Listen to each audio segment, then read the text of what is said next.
Good evening, everyone. Good evening, dear students. Welcome back to auditing class. We are doing a very interesting chapter, audit of banks. Good evening, Adil. Good evening, Tanu. Good evening, Pooja. Good evening, Navneet.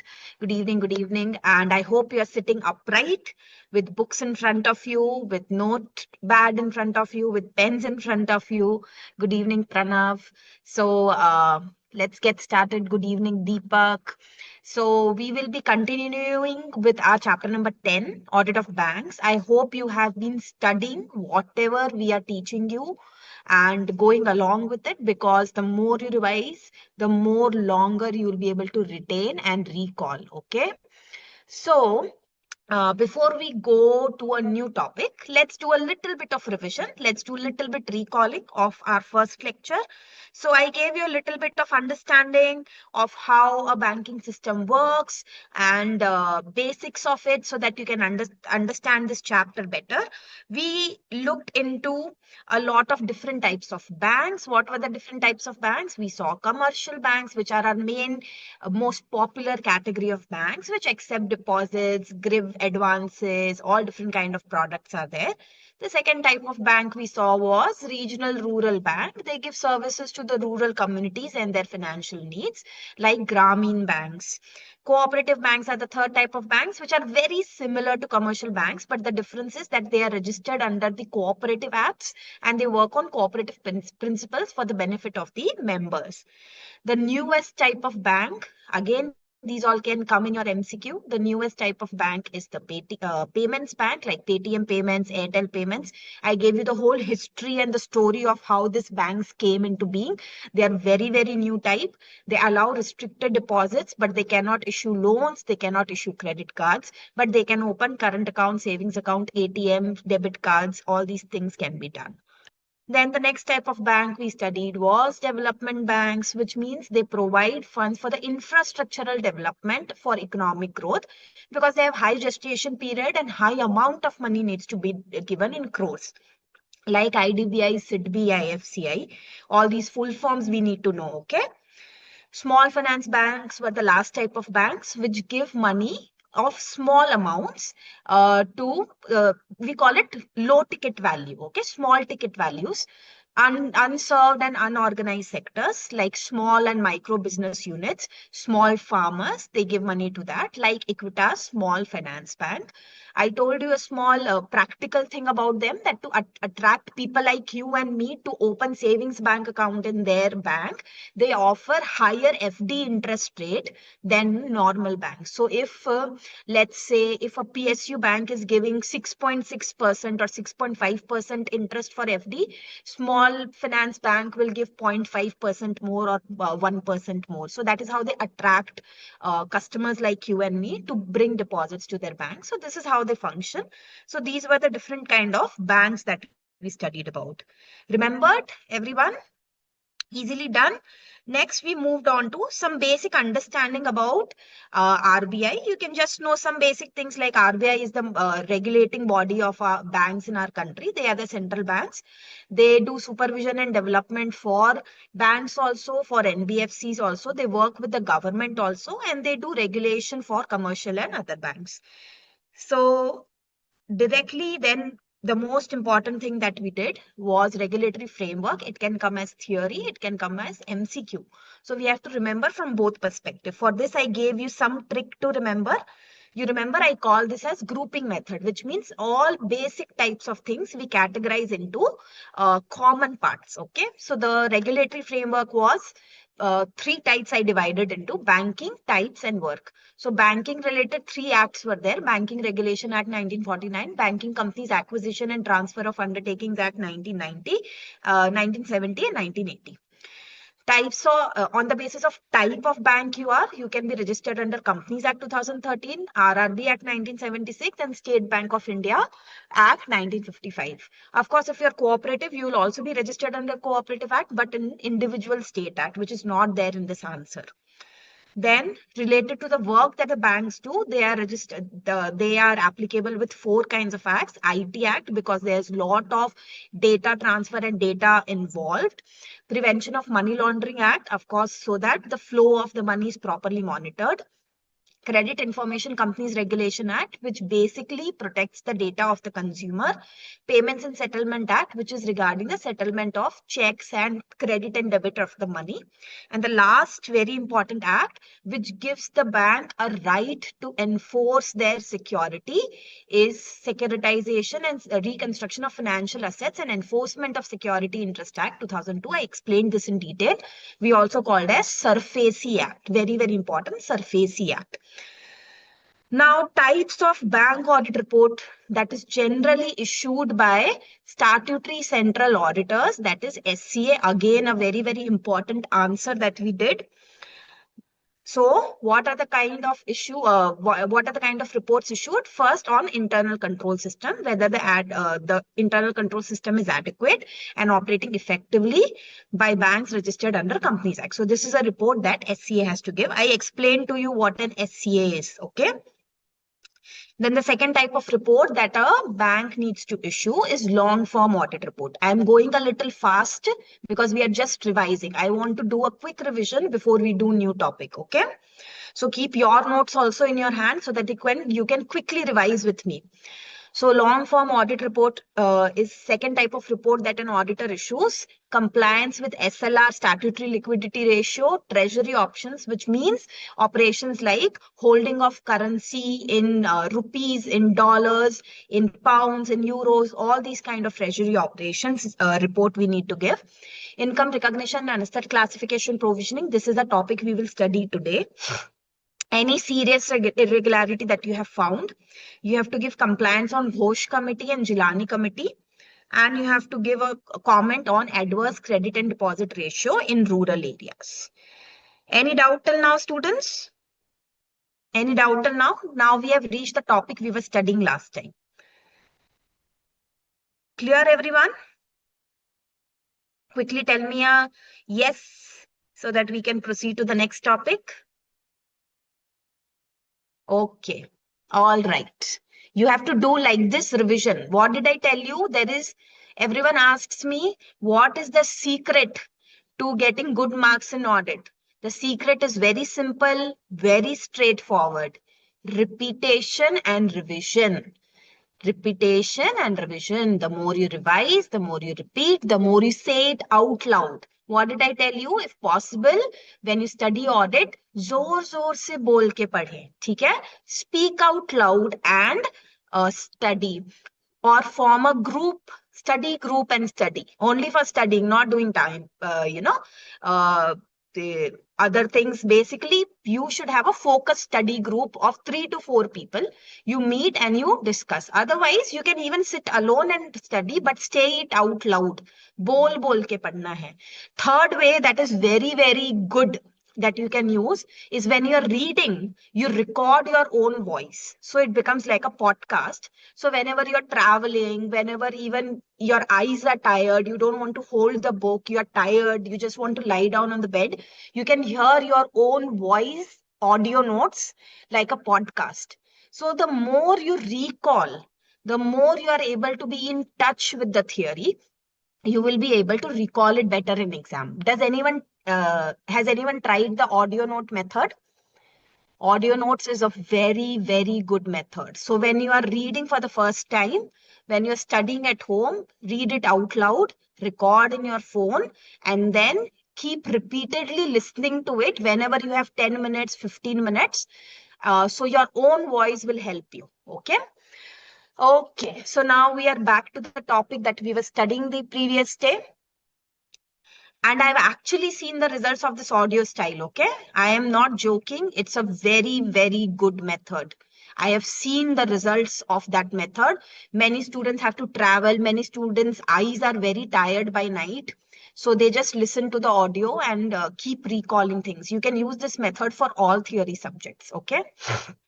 Now let's come to bank audit approach. This again, I'll quickly revise. So bank audit approach is simple, that you draw an audit plan, check the control environment at the bank, and do the discussions with the engagement team. Okay. Now, you all quickly tell me who appoints auditor in banking company. An auditor is appointed at AGM with shareholders, okay?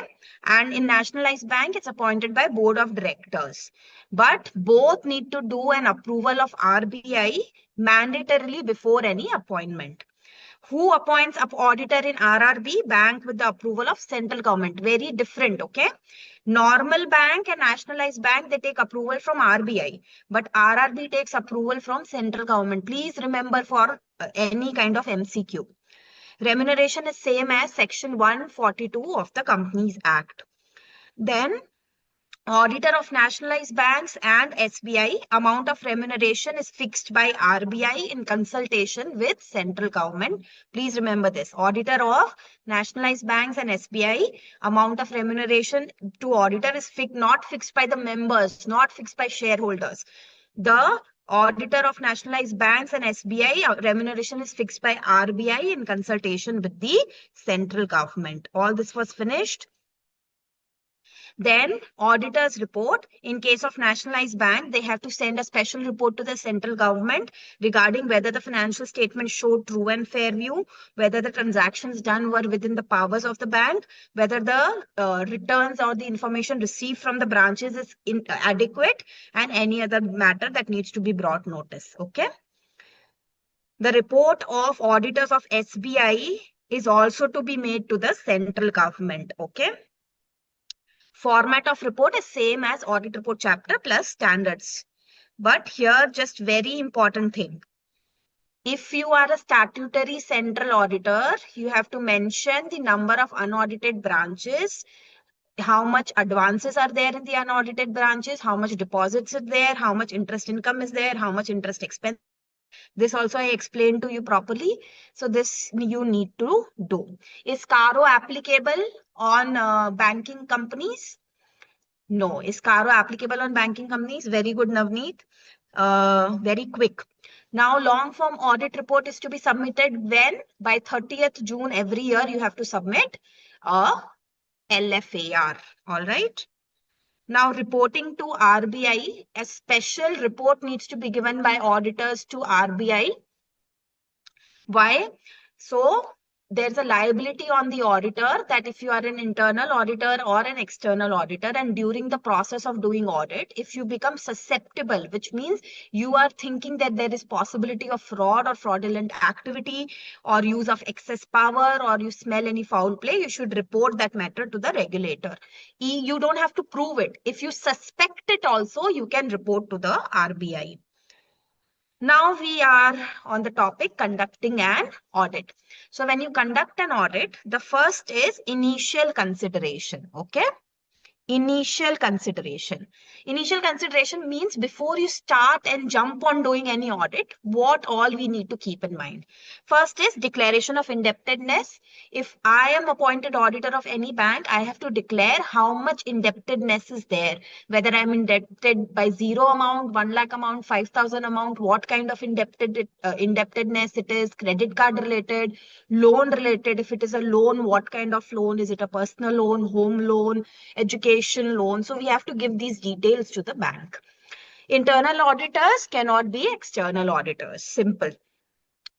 So even in bank audit, you need to do the planning. So here, this planning means you have to check SA number 300 plus SA number 220 plus SA number 210. So you have to check in planning SA 300, SA 220, SA 210. Now this is very, very important. What is there? You have to communicate with previous auditor and obtain an NOC under clause 8. How did I make you remember? Like this.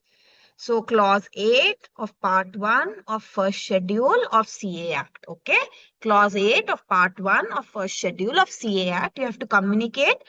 You cannot accept position as auditor previously held by another chartered accountant without first communicating with them in writing. Not orally, in writing. You should obtain an NOC. All right. Then you have to check before you begin any audit. that there is sufficient, what are the terms, you have to see it properly so that there is no confusion later on. Then if it is an initial audit engagement means previous year unaudited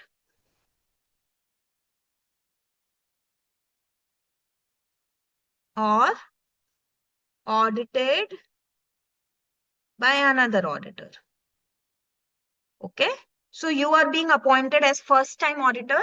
So if you are being appointed for the first time, you have to make sure that you are following all the rules of SA number 510. All right.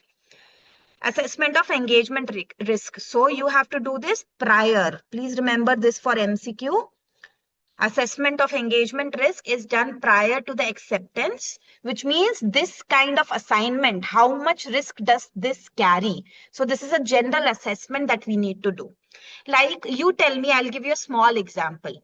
Suppose, Kuldeep, you are approached by a real estate company for audit, and you are approached by a normal trader of salwar kameez for audit. Where do you think is more engagement risk? Where do you think is more engagement risk? You are approached by a real estate company or approached by a trader of saris and salwar kameez. Where do you think is more engagement risk? Real estate. So that is called as general engagement risk. You can know engagement risk without looking at the books of accounts, right? Because you know about that sector. You know that this is called as having general knowledge. Do you remember qualities of auditor?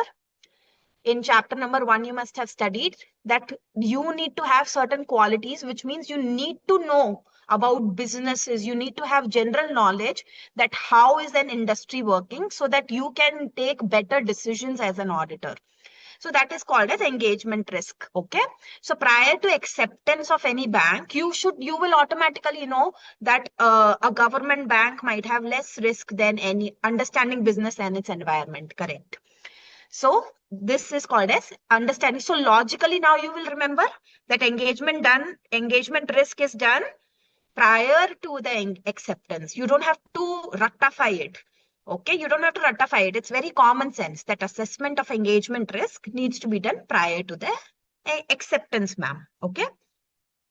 Then after you have done all of this, you have accepted, create an engagement team. How many people will be there? What will be their qualification? What will be their experience?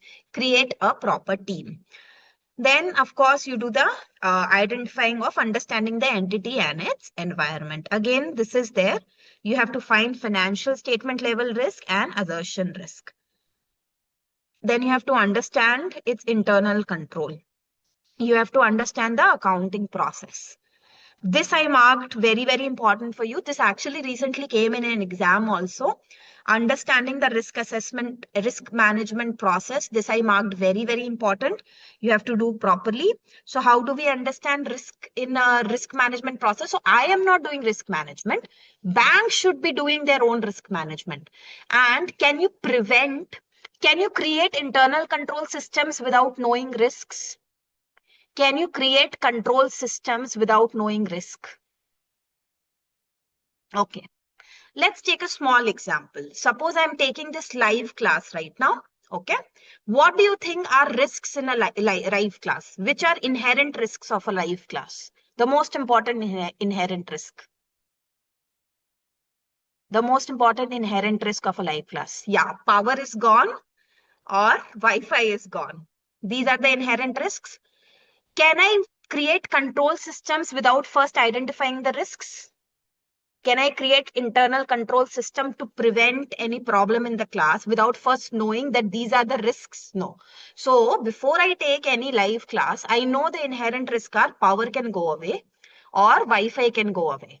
So to control that, I have attached my system to full charge and I have kept it attached to where there is UPS. You understand what's UPS?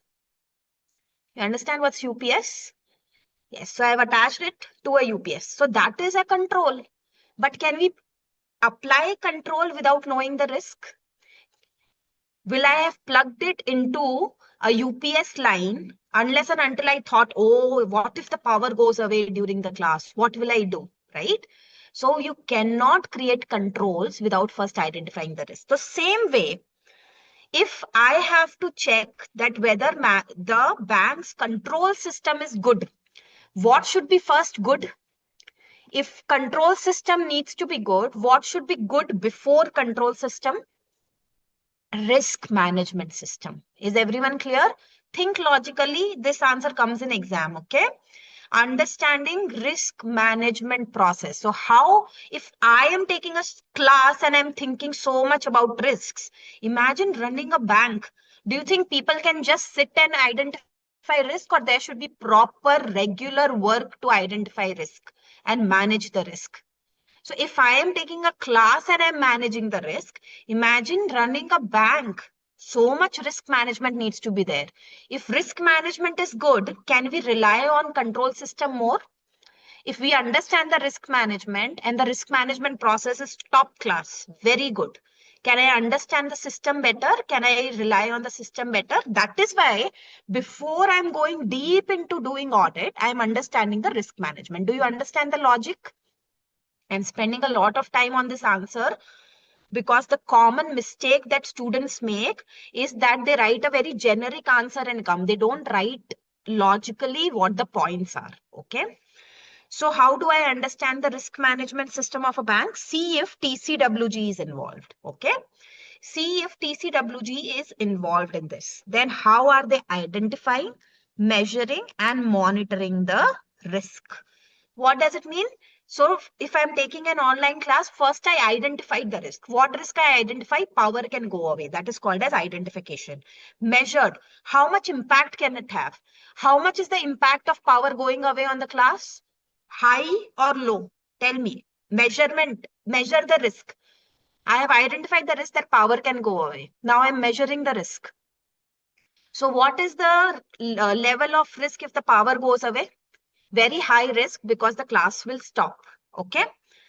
So now I have to monitor the risk. Why monitor? Before I started taking your classes, I monitored for 1 week that at what time the power goes away during the week. That is called as monitoring. Oh, then I observed that on Thursday it goes away every week, but it comes back before 4 p.m. What is that called as? Monitoring the risk. Everyone clear? So I identified one risk. I measured it. Okay, it's a high risk. And I monitored it. Everyone clear? So I have monitored a risk. I have identified a risk. Now what will I do? Now I know risk is there. What do I do now? I put controls on it. So what control did I put? I put a UPS inverter. So that is a control activity. Everyone clear? So what, after identifying, monitoring the risk, I did control activity. Now, can I just put the UPS inverter and forget about it, or I have to make sure the UPS is always charged? Do I have to make sure that UPS is always charged? So after putting control, what do I do? Monitoring. Monitoring that activities are actually working. Is that clear? And reliable information system. Why reliable? That the UPS light should work so that it can give me information at correct time. Okay, I'm not working, I'm working, I've gone bad, my something has happened. Like Wi-Fi. If you know Wi-Fi router, when the Wi-Fi stops working, the lights stop blinking. And sometimes if there are 4 lights, there are only 1 light visible. That is called a good system that makes you know that something is wrong.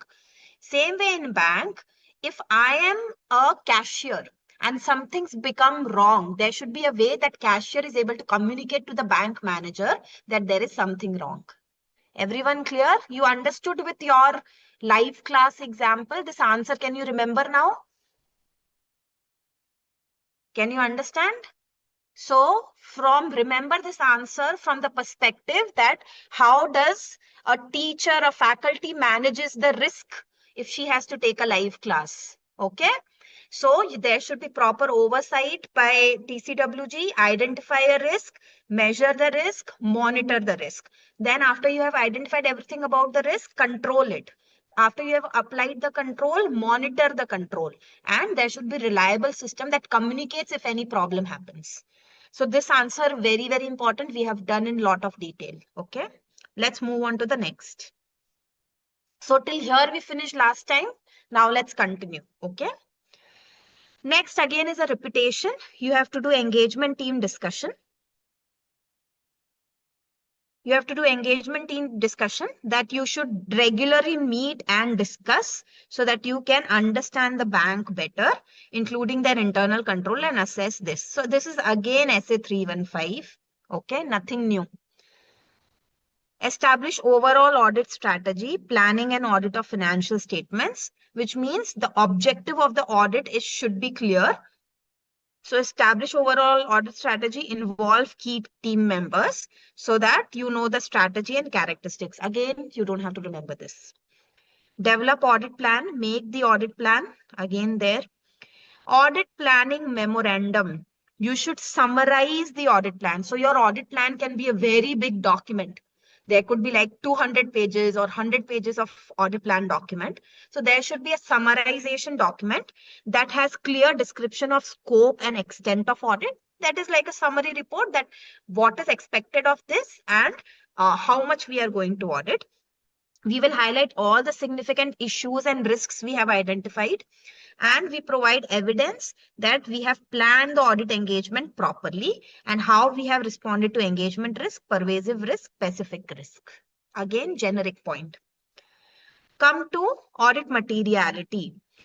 So I'll tell you a small example of audit materiality. So suppose I have gotten audit of a bank. Okay. So mostly in South India, there's a lot of gold loans. Okay.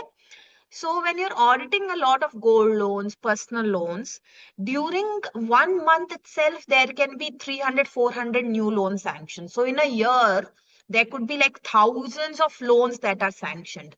So it's not possible for us to check each and every loan. So what we do, we create a materiality level that we will check loans which are more than, let's say, 10 lakh rupees.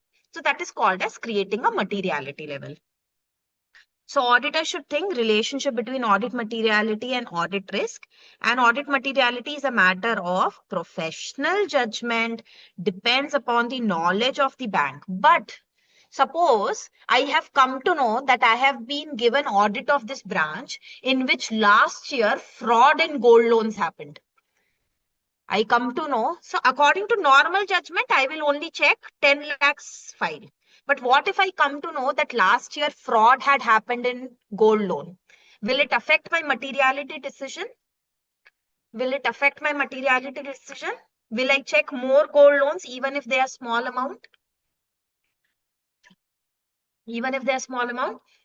So materiality is also depending on knowledge of the bank, how much engagement risk is there and what are the reporting requirements. Everyone clear? Okay.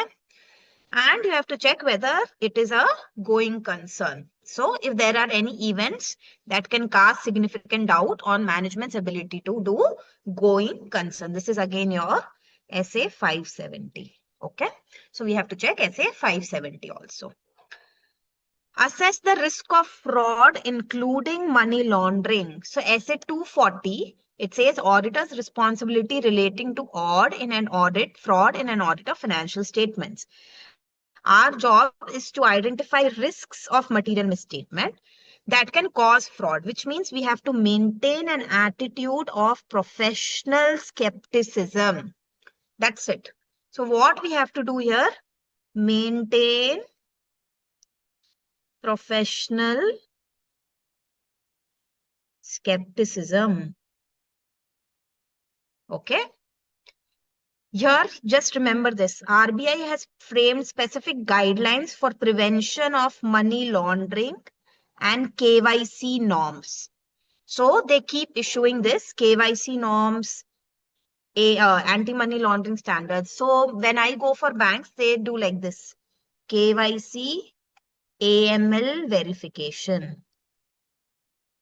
So it's a very common word. You should know this language, okay?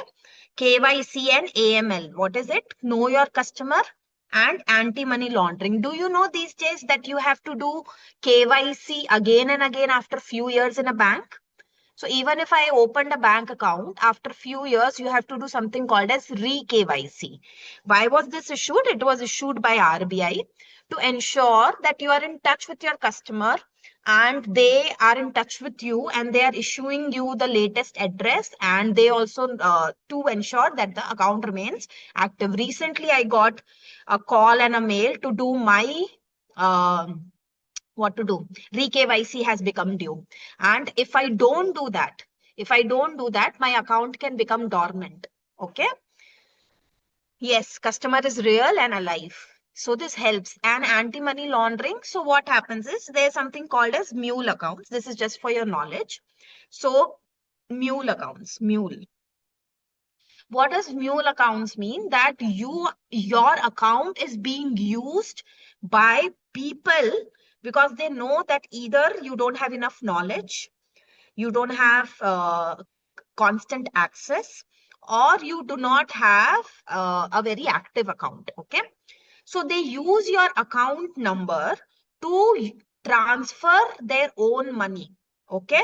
So that is called as money laundering. Money laundering means in any way that bank is being used to convert black money into white money. That is why, do you know, Chandana, that when you deposit any cash and the cash is more than 10 lakh, 11 lakh, the bank sends a notice to the income tax. Do you know that? Why do they send that? Because bank thinks that whether the account is being used to convert black money into white money. Okay. Yes, idle and dormant accounts are used for a lot of wrong activities. Then what was the other question someone asked? Skepticism means what, ma'am? You studied that in chapter number 1. Skepticism means having a questioning mind. So when I'm teaching in class, some people ask more doubts than others, right? Some people have more questions than others. So if you are someone who questions more, you will be able to be a good auditor, to be very honest. Okay. So skepticism does not mean शक. शक means suspicion, Kuldeep. शक का मतलब होता है suspicious होना. Suspicious means that मैं काम ही शुरू कर रही हूं ये बिलीव करके कि कुछ गड़बड़ है. What does shak means? That I am starting the work believing that something is wrong and I will find what is wrong. So let's imagine, I'll give you a very practical example of skepticism. Suppose I came as a teacher for you, right? I came as a teacher for you, and you started my class thinking this teacher though is wrong, we'll find what is wrong in her. That is called a suspicion. But skepticism means that you don't start looking at me that there is something wrong with this teacher, but let's listen to her class. And if something is wrong, I'll keep my mind alert. That if ma'am says something wrong, I'll keep my mind alert, but I'm not starting to believe or starting the class believing that something is wrong with her. I need to find. That is the difference between suspicion and skepticism. Skepticism means आप शुरुआत शक से नहीं करते, but अगर कुछ गड़बड़ हो तो दिमाग इतना भी बंद नहीं है कि आपको पता ना चले, उसको कहते हैं skepticism. Is that clear, Kuldeep? And someone else also asked a question about skepticism. Balia Patro. Balia Patro also clear? Okay. Skepticism is a very important topic. You should be clear. It was in chapter number 1. Okay. Ma'am, 40K deposit needs PAN, which helps to trace AML, right, ma'am? 50K deposits. If you are depositing more than 50,000 rupees in a bank, you need to produce your PAN. That is also to trace AML. Okay, Anil? Everyone's doubt clear?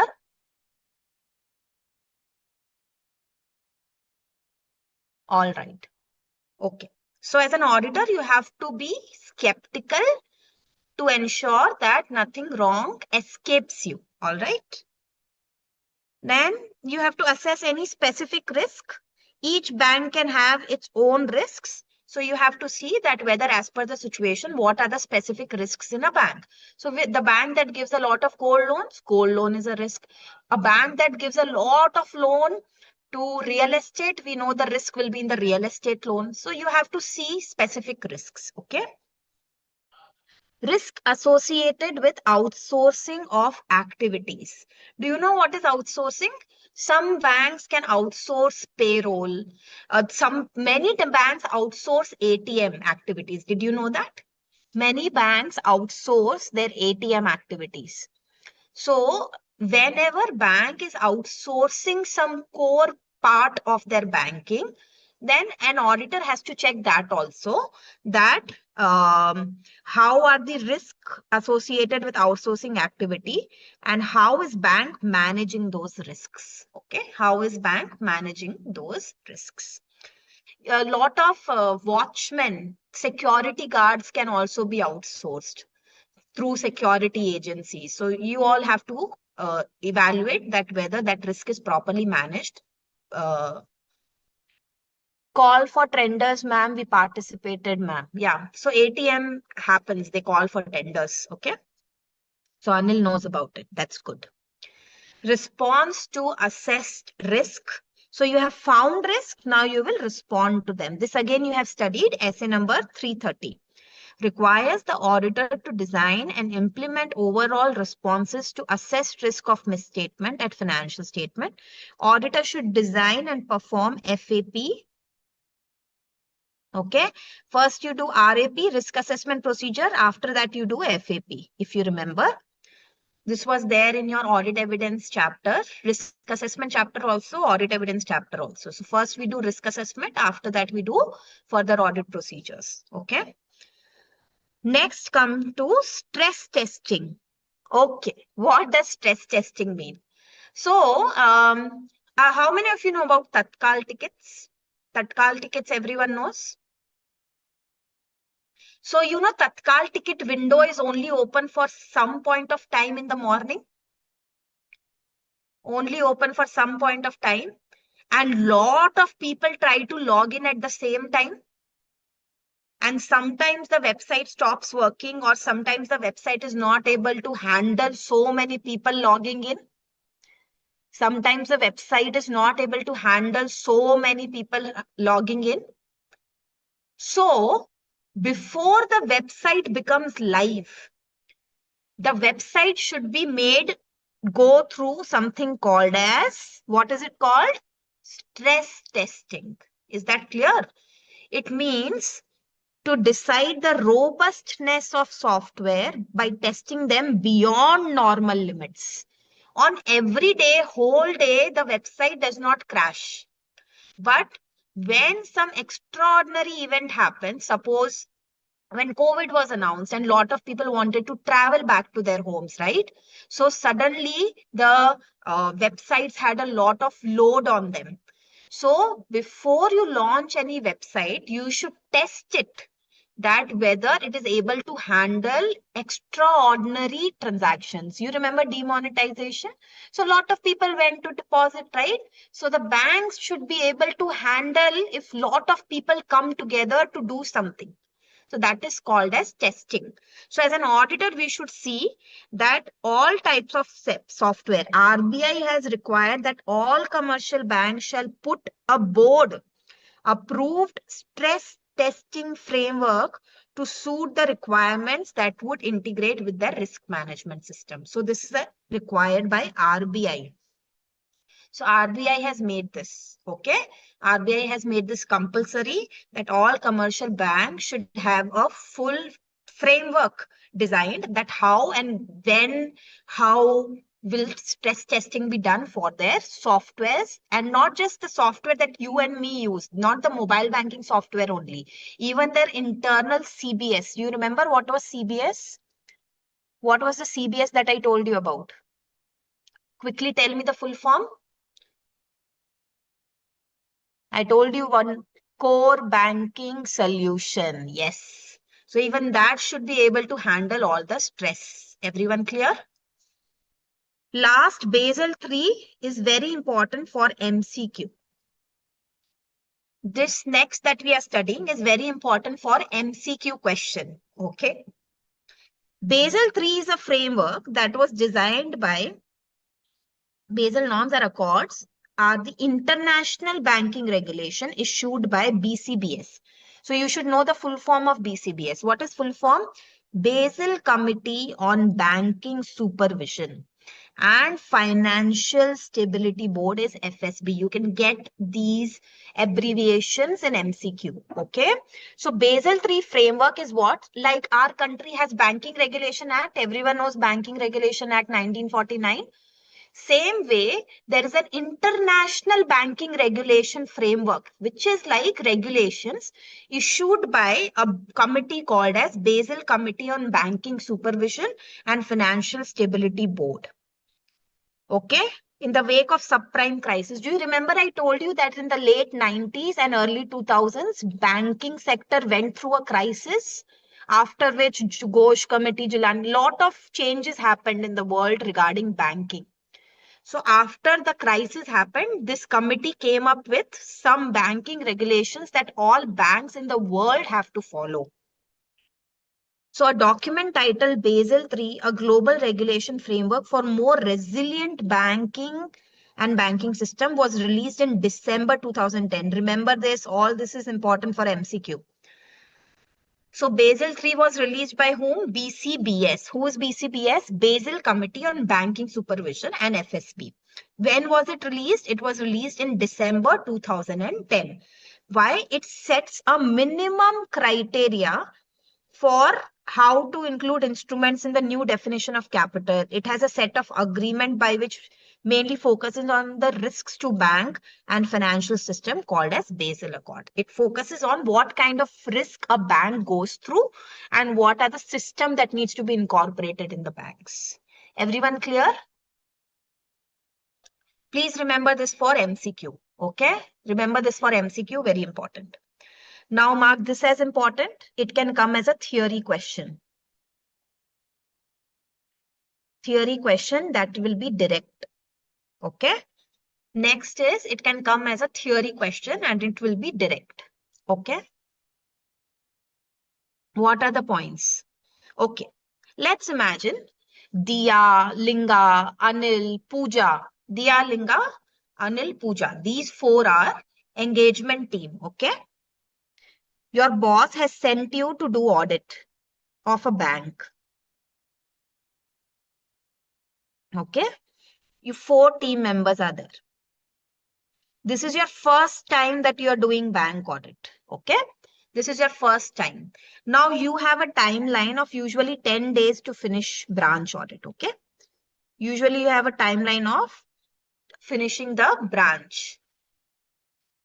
It is not mandatory. It is recommendatory. Anil, it is recommendatory because it's international law. Because if I violate it, who will take me to the court? Anil, who will take me to the court? Where will I go to the court for it? Exactly. Because it's international charter. Okay. So yeah, where was I? Engagement team, 4 team members are there. And 10 days you have time to finish the audit of this branch. Now, it's very limited time. Now you have to understand the branch fully. Let's imagine the 4 of you are sitting in front of the manager. Okay. There are 4 of you, nice young CA students. You are sitting in front of the manager. Okay. Manager is saying, okay, you start the audit, but you say to the manager, I want to understand what other auditors have done. So what all can you ask them? What all can you ask them? I'll say, sir, give me previous year report. Diya says, sir, give me previous year report. I want to read your previous report. Why is Diya asking for previous year report? Why is Diya asking for previous year report? What will it help with? Any previous fraud? Yes. What are the points given by the previous auditor? So if previous auditor found problems in cash, in loan credit worthiness, will I take up that as my specific areas of audit this year? Will I take up those areas as my main areas to check this year? Yes. So previous year report she has asked. You know, not just statutory auditor, many other people do audit. Then Internal inspection. Internal inspection report. What is internal inspection? Let's say this bank is in, mm, let's say Baroda. Okay. Let's say this bank is in Baroda. So it belongs to, let's say, Gujarat zone or Gandhinagar zone. Okay. So this is a branch based in Baroda. So the bank can send someone from the inspection team in Delhi to go and do audit of Baroda branch, which means if suppose this is SBI, SBI is sending its own team members to verify the branch. Again, I'm repeating. Suppose uh, it's a branch of SBI in Baroda. SBI can send a team from Delhi to see the work going on in Baroda. Do you understand this? It's called as internal audit. Everyone clear? Inspection audit, internal audit. So this is a very, very good report to check, okay? Because they check in detail. And because they are themselves part of the bank, they know each and everything about the bank. They know in so much detail about the software, about the bank policies. They know about the different products in a bank. So these reports can be very, very insightful for us as an auditor. Then next is RBI's inspection. Do you know that RBI can also send for inspection? RBI can also send their people for inspection, and then they give a risk rating to the bank. Do you know that? Risk rating is given low risk, moderate risk, high risk branch. Okay. All branches want that during inspection that their branch is given low risk, because if it's medium risk or high risk, it means it's danger. Okay. So these inspection reports you can read. Other than that, you can read concurrent audit report. Who usually does concurrent audit? Who usually does concurrent audit in a bank? CAs. Okay, CA firms are usually appointed as concurrent auditor. They check on month to month basis, they give audit reports. So this concurrent audit report you can check. Then any report on verification of security. Any report on verification of security. Do you know what is a security? Any kind of mortgage. So suppose you have given your home, you have given your factory, you have given your machinery as security. So all these verification of security is done. Then any internal report regarding particular accounts. So if some specific accounts inspection has been done, so that we have to check. Okay. And last is something special. It's called as managers charge handing over report. When can anyone understand this from the book and tell me what it means? Let me see how many of you are able to interpret the language. Incumbent is changed.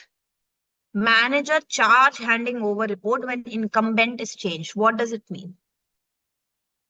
What does this mean?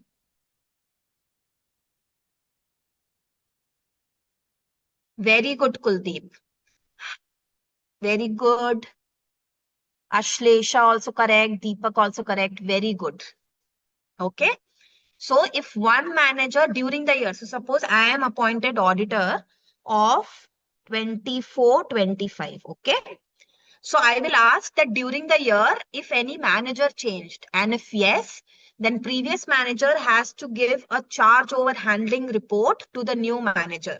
That report also we need to study. Is that clear? If any manager has changed. So what all reports will these four people study? Who all did I made a team? Anil was there, Dia was there. Who all was there? So all these four people, if you now you're ready for the first day of your bank audit, What all reports will you ask before you start any work? You'll ask previous year report, internal inspection report, RBI inspection report, concurrent audit report, any report on verification of security, any internal report on particular accounts. What have I written? I have written reports. Any internal on particular accounts. And manager's charge handing over report when incumbent is changed. Very important answer. Is everyone done? Can you remember? Previous year report, last internal inspection report, RBI's internal inspection report, concurrent report, verification of security, internal reports of particular accounts, and charge handing over report. Okay? You can start with this. If you start with this, you will be able to understand the audit, you will be able to understand the branch, and you will be able to do this better. Okay? And next, reports must be reviewed in detail. Statutory central auditor. If you are an SCA, especially if you are an SCA, they must review annual financial inspection report by RBI related to bank and ensure that various provisions reported by RBI have been properly considered by the bank management.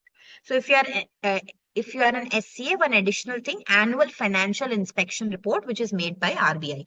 So who makes annual financial inspection report in banks? This can come as an MCQ.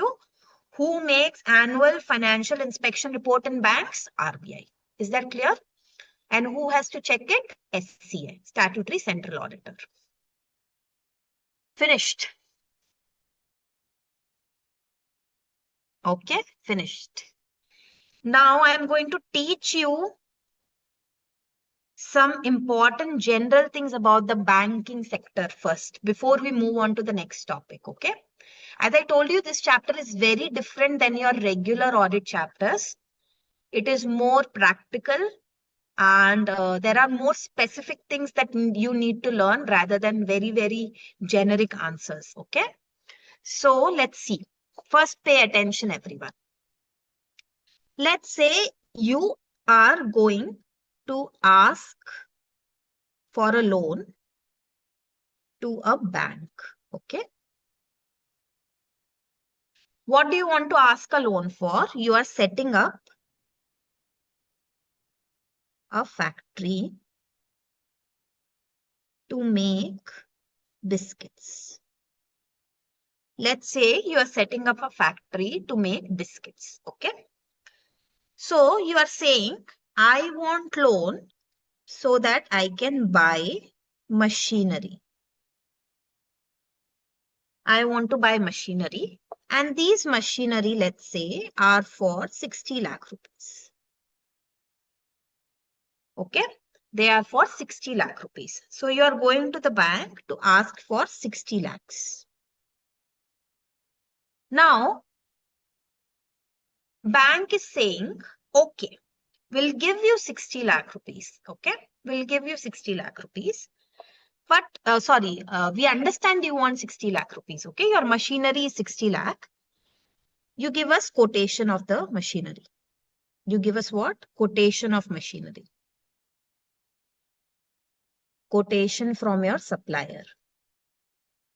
This is like a quotation that is received, and supplier is saying, yeah, this is for 60 lakh rupees. Okay. Bank is saying, I will not give you full value. Bank is saying, you pay margin money.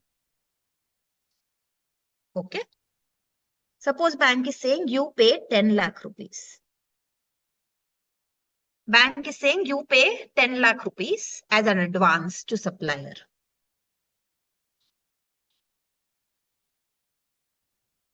And I will give, bank is giving rest of money, that is 50 lakh rupees. Okay.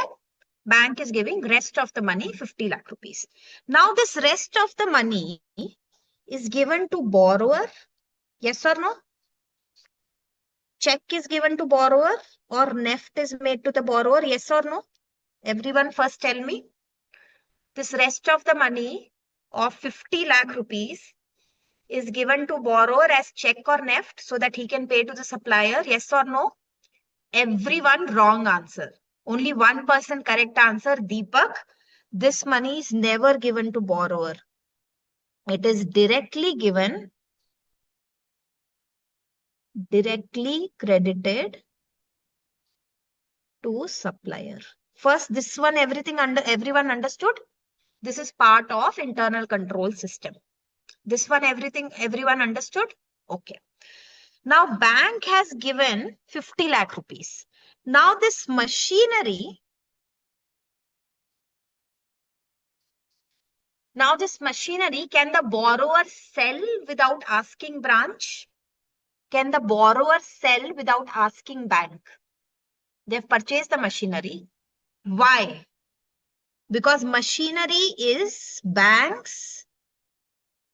Because machinery is banks what? Security. But now bank is saying, I want machinery plus I want another security of 50 lakhs. So bank is saying, I want machinery that is of 60 lakh rupees plus I want another security like land, house, commercial property of another 50 lakh rupees. Why? Why is bank to give loan of 50 lakh rupees? Bank is asking property of 1.10 crore. What is the logic behind it? Why is bank asking to give a loan of 50 lakh rupees? Why is bank asking for a security of 1.10 crore? What is the logic? What is the logic behind it? No, give me another answer, Anil.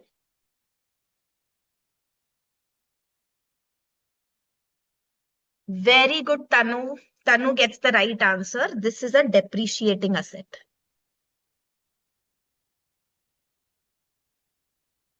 This is a depreciating asset. So suppose the bank has given me loan for 5 years. Bank has given me loan for 5 years. Do you think the machinery value will be same after 5 years or it will reduce?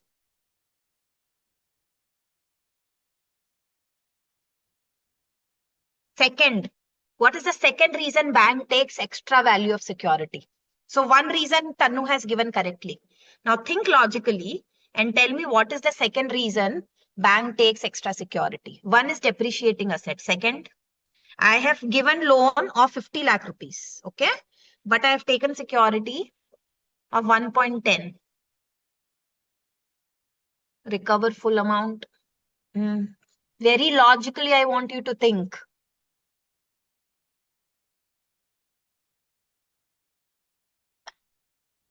Value of money. Okay. Anyone else?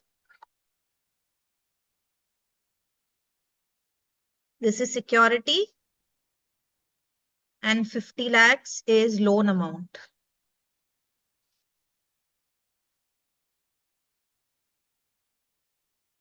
Liquidating other asset is easy. Very good. Pranav Prince has given the absolute correct answer because we give loan of 50 lakhs, but we don't recover 50 lakhs. We have to recover principal plus interest. Everyone clear? So we take security not for the loan amount we give. Bank does not take security for 50 lakhs. Bank takes security for the amount that is required to be recovered in principal and interest. Very good, Pranav and Ashlesha. Very, very good job. Everyone is clear with this basics? This much basic is clear, everyone? Okay. Okay. Now another question to you. Suppose this borrower, let's call him Mr. Don. Okay. So this borrower, Mr. Don. Mr. Don started the work. He started his nice cookie factory, nice biscuit factory. And now he's saying, I've taken loan for machinery, but what is happening? Now, Mr. Don is saying that first I purchase flour, I purchase sugar, I purchase butter, etc. All this I purchase, okay? I purchased this for 40 lakh rupees. Not 40 lakh is too much. Let's say I purchased this for 15 lakh rupees. Okay. Then every day, slowly, it will be manufactured. Then it goes to manufacturing. While it is manufacturing, I pay to laborers every day. I pay to other staff. I pay for electricity. I pay rent. Okay. I also pay repairs and maintenance. So I'm paying all this money. Okay. Then after manufacturing, I am packing it. I'm outsourcing this. Let's say I'm outsourcing the packaging. And then I'm paying the outsourcing charges. Okay. After that, stock comes. Then this stock goes to wholesaler. And then it goes to retailers. All this total takes, so I purchase, and by the time it comes to retailer, and then I have spent money here. I have spent money here. I have spent money here. Then I'm paying storage costs. I have again spent money here. Okay. And then at the end, this comes. So I have spent money from 1st July to, let's say, 15th August. So for 45 days, I have only spent money. And after 15th August, I slowly start receiving money. For 45 days, I spent approximately 20 lakh rupees. And after that, I received, let's say, 23 lakhs rupees. But for these 45 days, from my own pocket, I had to spend 20 lakh rupees, yes or no? To buy flour, to buy sugar, to buy butter, to pay the laborer, to pay the staff, to pay the electricity, to pay the rent, to pay the repairs, to pay the packaging, to pay the storage. From my own pocket, I spent how much money? 20 lakh rupees. Did I recover that money in the first 45 days? No. After 45 days, when the biscuit starts slowly selling, then they also take their own time to pay. Datas also take time to pay, yes or no? Datas can also take 60 days, 90 days to pay the money. Now, in between that, how do I get 20 lakh rupees? That is called as working capital. Everyone knows what is working capital? Money that you need for rotation during the business cycle. Everyone clear? Now you are going to bank again. Now Mr. Don is going to bank again. Mr. Don is going to bank again. That you have given me machinery loan. Okay, but I want something that can help me take care of day-to-day expenses. I want something that can help me take care of my working capital. So bank tells, take cash credit with us. What is it called? Cash credit facility. What is it called? cash credit facility. What does cash credit mean? So, usually when machinery loan is given, 50 lakh rupees comes directly to your account, yes or no? To the supplier's account. 50 lakh is given to you as a money, yes or no? Okay. Now, but cash credit is a very special type of product, special type of facility. What does bank say? Okay, show me your financial statements. Show me your financial statements. Show me your stock statement. Show me your data statement. And let me calculate how much working capital you need. And on the basis of that, I'll give you a limit. So suppose bank has given me a cash credit of 30 lakhs. Does it mean 30 lakhs are credited to my account? Does it mean that 30 lakh rupee money is credited to my account? It means 30 lakhs is available to use, which means available to use. It is available to use. Okay. Is it possible that I use only 10 lakh? Is it possible I use only 10 lakh, 15 lakh? Then do I have to pay interest on 30 lakh or what I actually use? Interest on limit or actual usage? Used amount. Understood? I have to pay interest on only actually used amount. So what a current account usually looks like, what a cash credit account looks like. It looks like this. Suppose I have paid to supplier.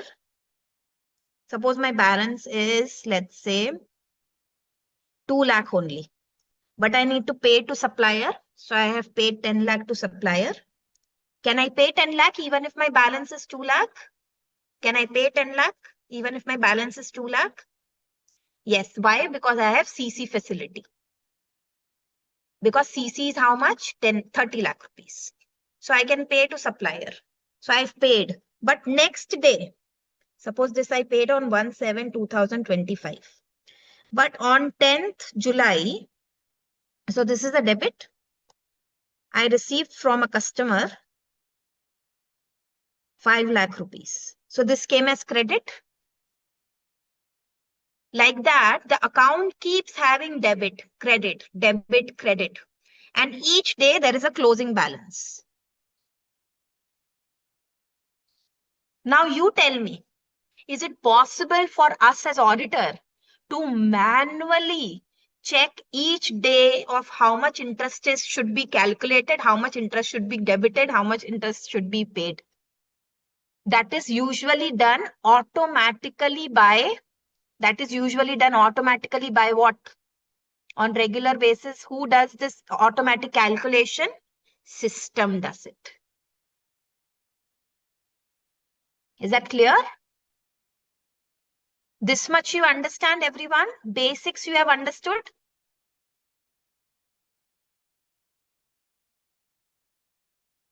Okay.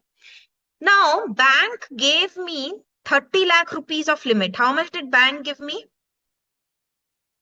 Bank gave me 30 lakhs limit.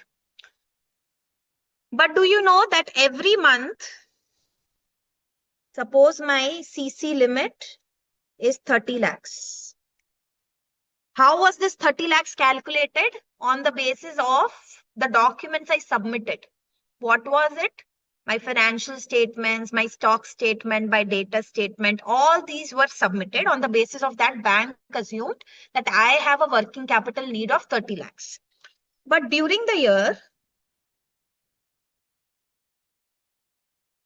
my sales fall. Okay.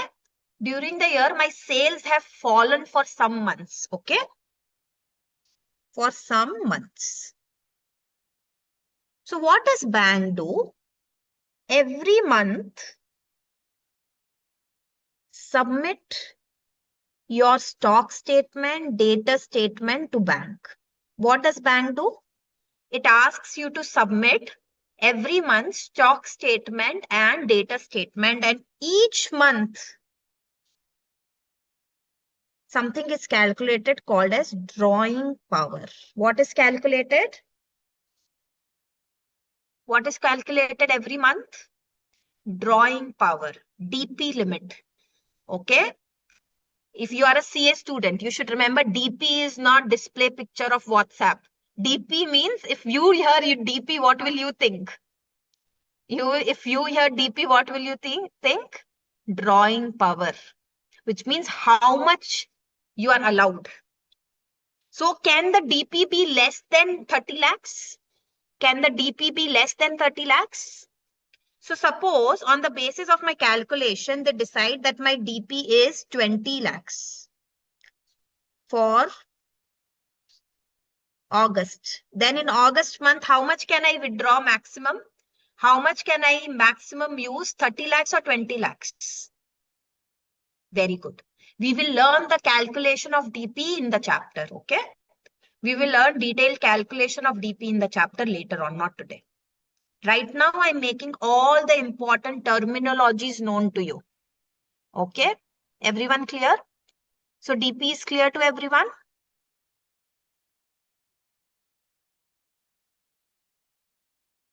All right. So we are still working with Mr. Don. Okay? Now, when Mr. Don took two securities, what securities did Mr. Don give? He gave machinery also, and he gave other property also. So this machinery becomes what? Primary security. What does this become? It becomes primary security. And the additional security that I have taken becomes collateral. What do we call it? Collateral security.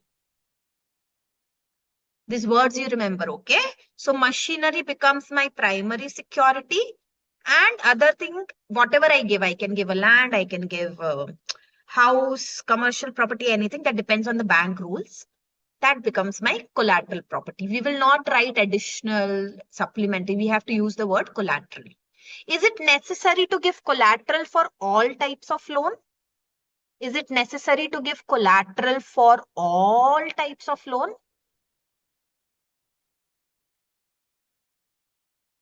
No. Yes. So if Mr. Don took home loan, what will be your security? If Mr. Don took home loan, what will be the security? If Mr. Don took home loan, what will be the security? Home. Does it need a collateral? Does it need a collateral? No. What if I take a gold loan? Gold loan, any collateral needed? In gold loan, any collateral needed? No. Because gold itself is a very liquid and appreciating asset. Okay. So usually you will see this pattern that collaterals are usually needed for business loans. Is that clear? Collaterals are usually needed for what kind of loans? Business loans. So here, which type of loan our Mr. Don took? He took something called as machinery loan, which we also call as term loan. Okay. So Mr. Don took something called as machinery loan, term loan. But what about this other thing? In this cash credit, what is the security? In cash credit, what is the security?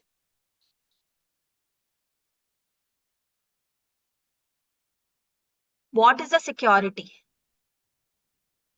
Very good. So in this, the primary security is stock and debtors. But if I am giving house as a security, can I sell the house? If I give house as security, can I sell the house? If I give machinery as a security, can I sell the machinery? If I give machinery as a security, can I sell the machinery? But if I give stock as a security, can I sell the stock? If I give stock as a security, can I sell that stock? Yes. Why? Because yes, we can sell. Because if we don't sell, then what is the working? The company is not working, right? If you don't sell. So that creates a flexible security, which we call hypothecation, flexible charge, which means the stock. So suppose there are two bottles here. Okay, suppose I'm selling bottles. Is the charge on this specific bottle or general any bottle that I have in stock? Is the charge on this specific silver bottle or all the bottles that I have here? Any bottle that I have in stock is what? Security. It means that the bank is owning the security and you are selling the stock just as an agent of bank. Do you understand? I am again repeating that the bank is trusting you with the security and you are selling the security only as an agent of the bank. Everyone clear? So that is why banks have a rule that if you are taking CC from us, all the money from the customer should come in our current account only.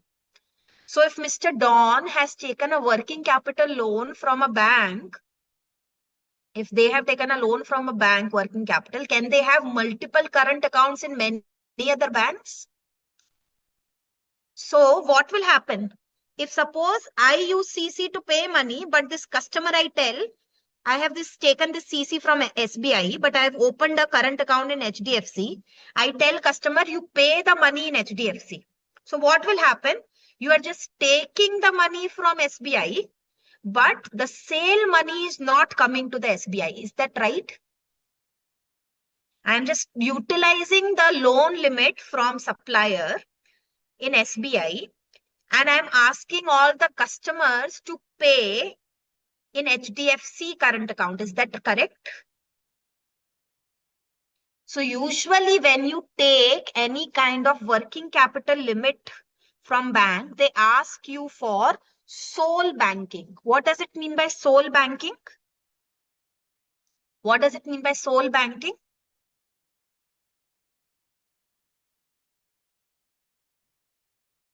Yes, it means you will not open current account in other banks so that all the supplying money. Why?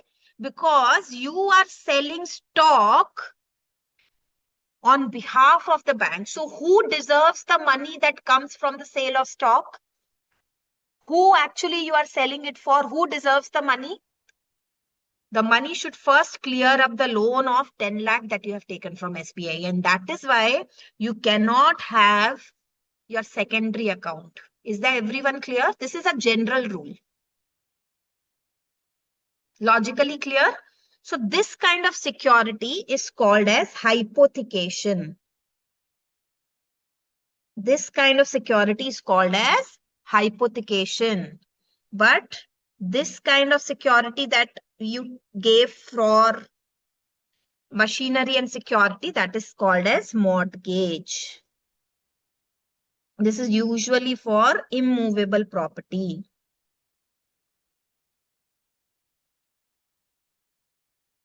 Everyone clear till now?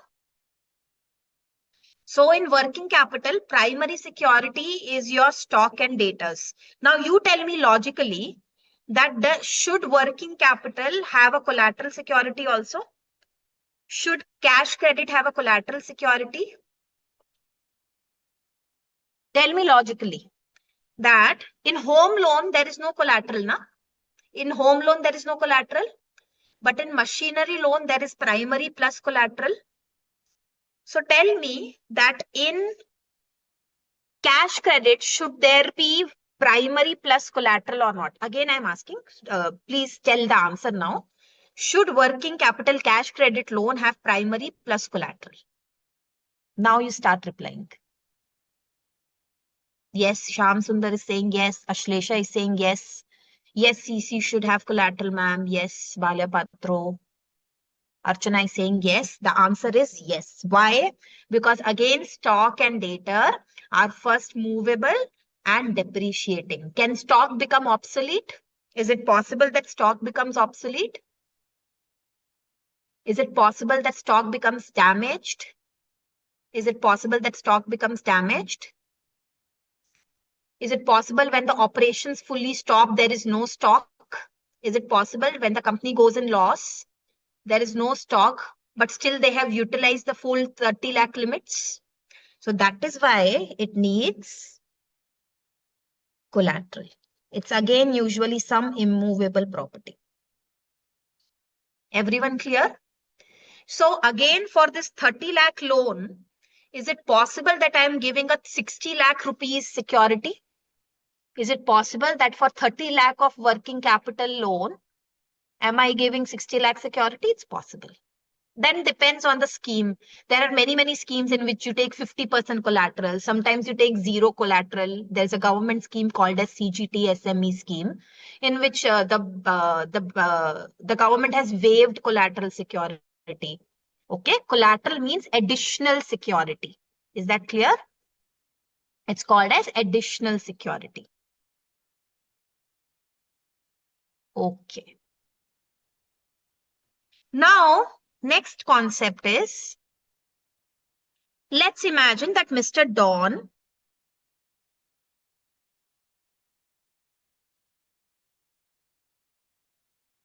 failed to pay EMI for machinery loan. What will happen for more than 90 days? So for more than 90 days, Mr. Don, one person should have only one current account. Usually that is the rule that banks have. But if you are running a big, big company, you can take consortium banking, which I will explain you later. But general rule is that if you are running a business, you should have one current account. Okay.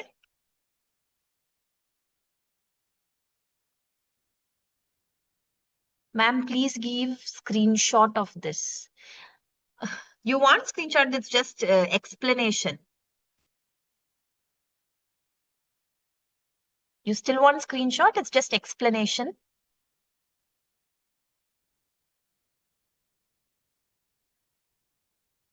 Okay. Yeah, I'll give once I complete the last explanation. Okay. So, if Mr. Don has failed to pay EMI for machinery loan, it becomes an NPA. What does an NPA mean? Why it becomes an NPA? I have not paid EMI, but bank still has security. Bank still has land or house I gave them. The value of this is, let's say, 70 lakh rupees. My NPA is around, let's say, 26 lakh rupees. My bank still has my security. Bank still has it as collateral security. So bank still has a security of 70 lakh rupees. Will it still be classified as an NPA? Anil, I'll take your doubt in just 1 minute, okay? I just saw that you have raised hand. Just give me a minute. So will bank still classify that as an NPA? Tell me. NPA means amount not paid, but collateral is still there with the bank. Bank still has security. Will it still classify it as NPA? Why? What is the logic behind it? What is the logic behind it?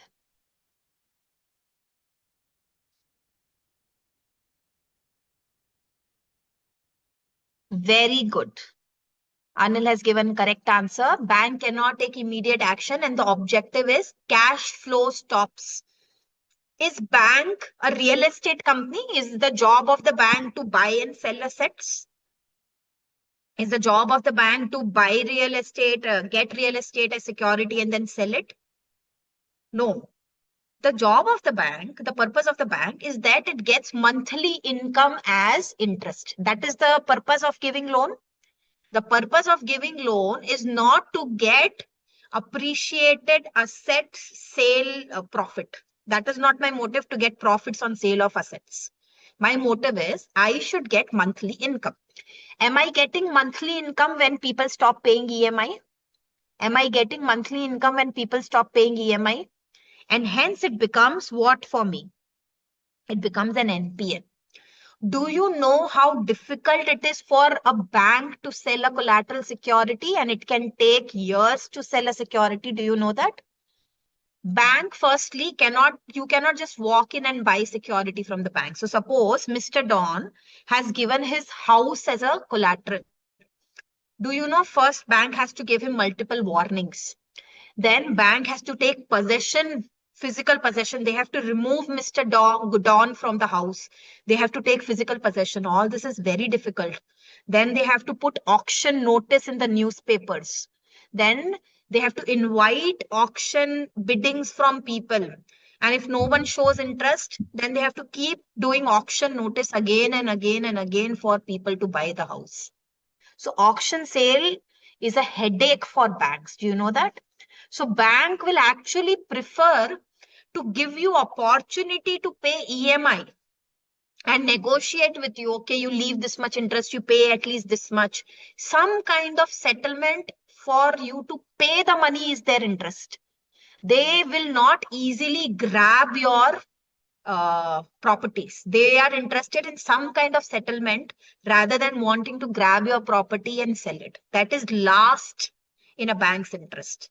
And that is why when EMIs are failed, even if there is full security, you have to still classify it as an NPA, and we will study NPA in detail. This much clear? So now I have explained you all the basic concepts that we are going to study in this chapter, rest of the chapter. अच्छे से समझ आया सब कुछ? Everything absolutely clear about banking? This is your foundation base on which you will understand the rest of the chapter. What if the assessee is insolvent? Insolvent means if the bank itself has declared you bankrupt, then the bank has no other option but to sell your assets. Okay? Then the court itself will order insolvency process to start. You know IBS, right? Insolvency Act. You will study in detail in CA final. So now you can ask your doubt, Anil. What doubt you had? You were raising your hand. Do you want me to unmute you? I don't know how to do that. Clear? No doubt, Anil? Clear, ma'am. Okay. Can we take a 10-minute break here? Tech team, can we take a 10 minutes break?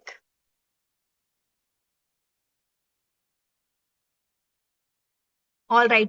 We are leaving at around 7:30. We'll be back by 7:40. All right. 10 minutes break starts.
everyone. I'm back. Are you back?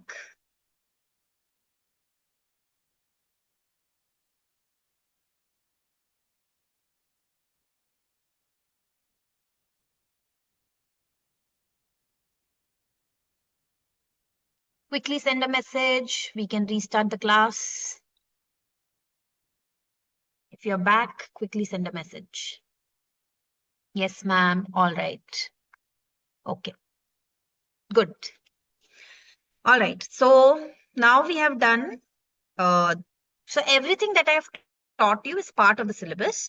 I've just told in a more story format, but everything that you have studied is conceptually part of the syllabus. Okay. Now, let's go to this flow of the theory. Now, first, do you want to do the screenshot now or can we do at the end of the class? Do you want to finish the screenshot now at the end of the class? Good. All right. So we'll do at the end. Now pay attention, everyone. Okay. Now let's talk about types of advances.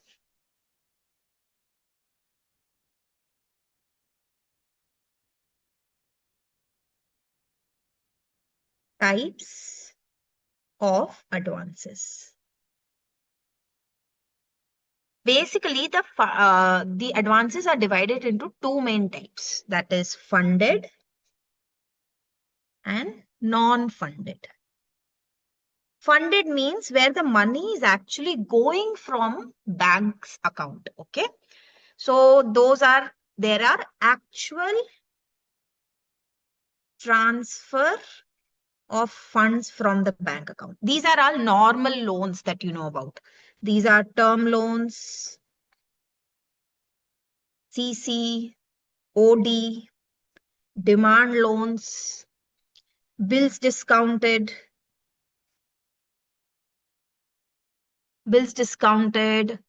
staff loans. Okay. Then participation on risk sharing basis, where some banks give loans to like startups and all, and they take a share in the profit as a repayment. So this is very rare to see, but it is a type of facility. So these are called as funded loans. Now, what is a non-funded loan? These are very interesting facilities provided by the bank. So let me give you a small example for this. So let's say you are a borrower in India, okay? And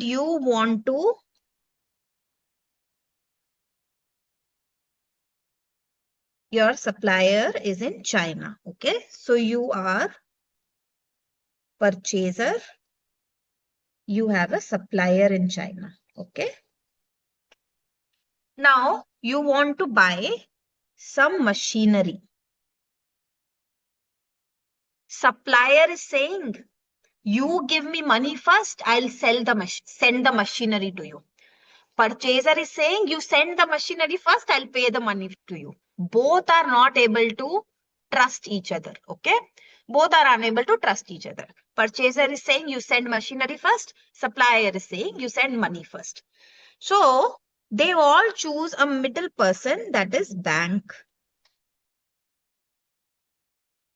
So bank says, I will issue a letter. So bank says, I will issue a letter to supplier giving details about this borrower, giving all the details, and I say that if he doesn't pay, I will repay you. What does the bank say? If the borrower doesn't pay, I will repay you. Is bank actually giving any money right now? Is bank actually giving any money to supplier or purchaser? Bank is not giving any money. And on behalf of this, bank is taking security. Bank is taking what? Security from the purchaser. And bank is providing a letter. So will there be interest income if there is no loan? Is actually any money being transferred? No. So will there be interest income? Will there be any interest income? No. So the bank earns something called as commission. What does bank earn? commission. So if I have given a letter for 50 lakh rupees, bank can earn 10% commission on it. Okay. So this letter is called as letter of credit. So here an actual transfer of money is not happening. But when will transfer of money actually happen? When will transfer of money actually happen? When will it actually happen? When the purchaser fails to pay. Is it clear? The same mechanism works for bank guarantee. Same mechanism. So non-funded are letters of credit, LC also it's called, bank guarantee. Now imagine it in balance sheet. You are all children of commerce, right? You are all understanding debit and credit. If no money has gone, can this be shown in banks assets, or can this be shown as anywhere in the balance sheet? No. So where will it show? Because there's no double entry, right? So it will come as contingent liabilities. Everyone clear? It will be shown as contingent liability. So this is basics of types of advances, funded and not funded. Okay. Now, legal requirements, let's talk about. This can come as a question. Legal requirements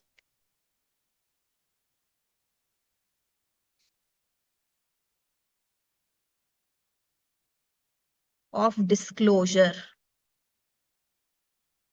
in balance sheet. What do we and how do we disclose in balance sheet? Okay. So mainly first is bills purchased or discounted.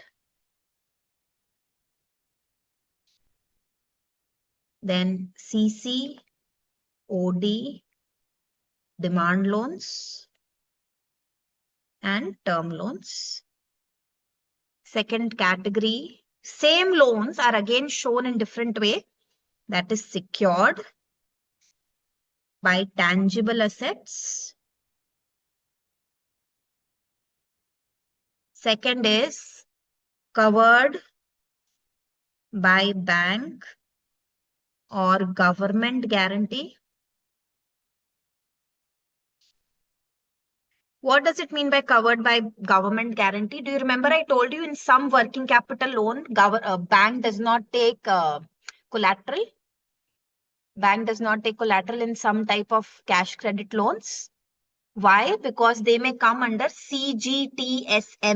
CGTSME scheme. It's a central government scheme in which government is giving guarantee that if these people don't pay loan, give them loan without collateral. If these people don't pay, I'll pay you. Okay. That is called as government guarantee.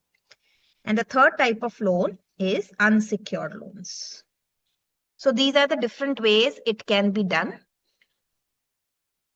It can also be classified like this. So there are various things that are given by your book. Depending on the type of bank you are, it can vary. Okay. So here I just want to explain you one word called as priority sector advances. This is the word I want to explain to you. Pay attention. Let's imagine there is one area called as Ring Road, which has lots of businesses, big businesses, okay? Big businesses are there. There is one bank there. The bank's total capacity is to, let's say, give 200 crores of loan. Bank's total capacity is to give 200 crores of loan. Let's imagine that, okay? Now, someone comes with an amusement park proposal.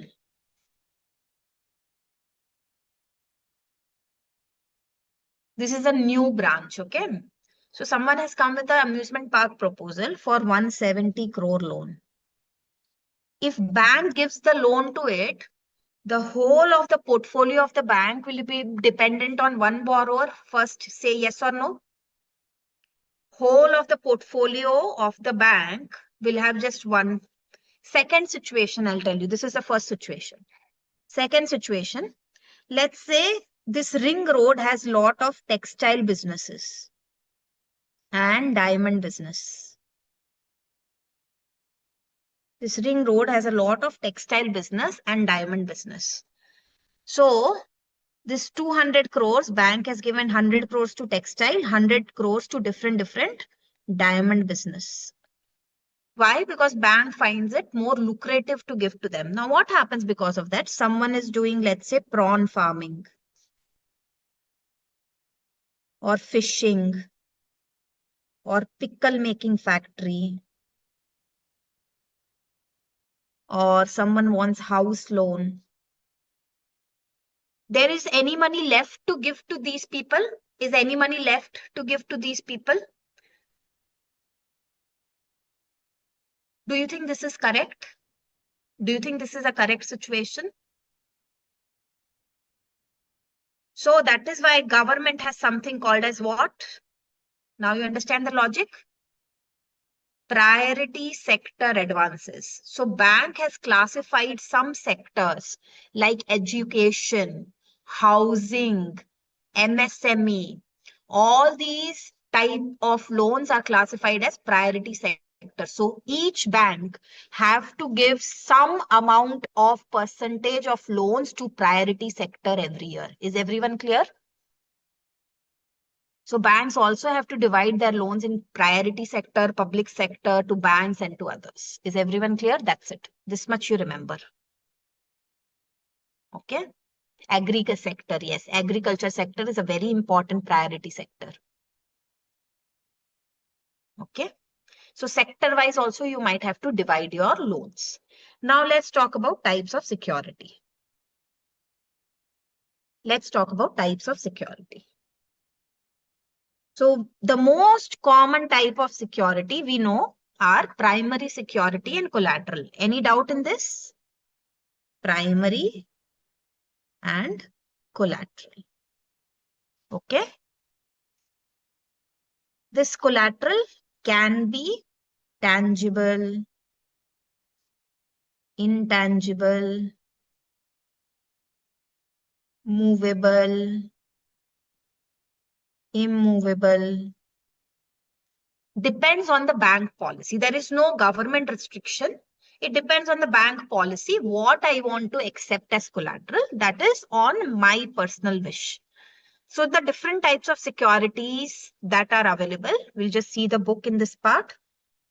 The most common types of security available, primary I've already told you, refers to security offered by borrower for bank finance or one against which credit has been extended. The security is the principal security. Okay. So primary security is also principal security. Remember this. Okay. Collateral means additional security. It can be in any form, tangible, intangible, movable, immovable. There are some examples. Guarantee. So in many home loans, you can get a guarantor. So my home will be my security, but additional security can be a guarantor who is giving guarantee. Goods, stock, debtors, trade receivable, they can be. Gold ornaments and bullion. What is a bullion? What is a bullion, students? Gold ornaments is jewelry. What is a bullion? Gold bar. Yes. Gold bar. Gold biscuit, we call it, na? Biscuit. So that also can be a security. Immovable property can be a security. Plantations. Suppose I am doing farming of coconut. Can my coconut trees be security? Can my coconut trees be security to the bank? Yes. So plantations can also be security. Any third party guarantee can be a security. Banks general lien, I'll explain to you what it means. LIC can be a security. Secure shares, debentures, bonds, NSC, You know what is NSC? KVP, IVP. Who can tell me full form for all three? Let's see who can tell full form for all three. Ashlesha has said for one correctly. KVP, IVP. Second also correct, Ashlesha. Pranav. And IVP. Last IVP is pending. Two you have said correctly. National Saving Certificate, Kisan Vikas Patra. IVP is Indira Vikas Patra. IVP is Indira Vikas Patra. It is similar to KVP, Kisan Vikas Patra. So all these things can be given as a security. Is everyone clear? Any of these things can be a security. Remember this for MCQ. Okay, remember this for MCQ. Okay. Yeah, I have intangible is this. Intangible is this, personal security of guarantor. You are not giving anything in tangible form. So personal security of guarantor is an intangible security. Is it clear, Balamurugan? Okay. Now, mode of creation of security, mark this as very, very important topic. It is important for theory also, plus MCQ also. It is important for theory also and MCQ also. So first, let's see different types of mortgages. Mortgage. Okay, let's see different kind of mortgages. First, let me explain to you.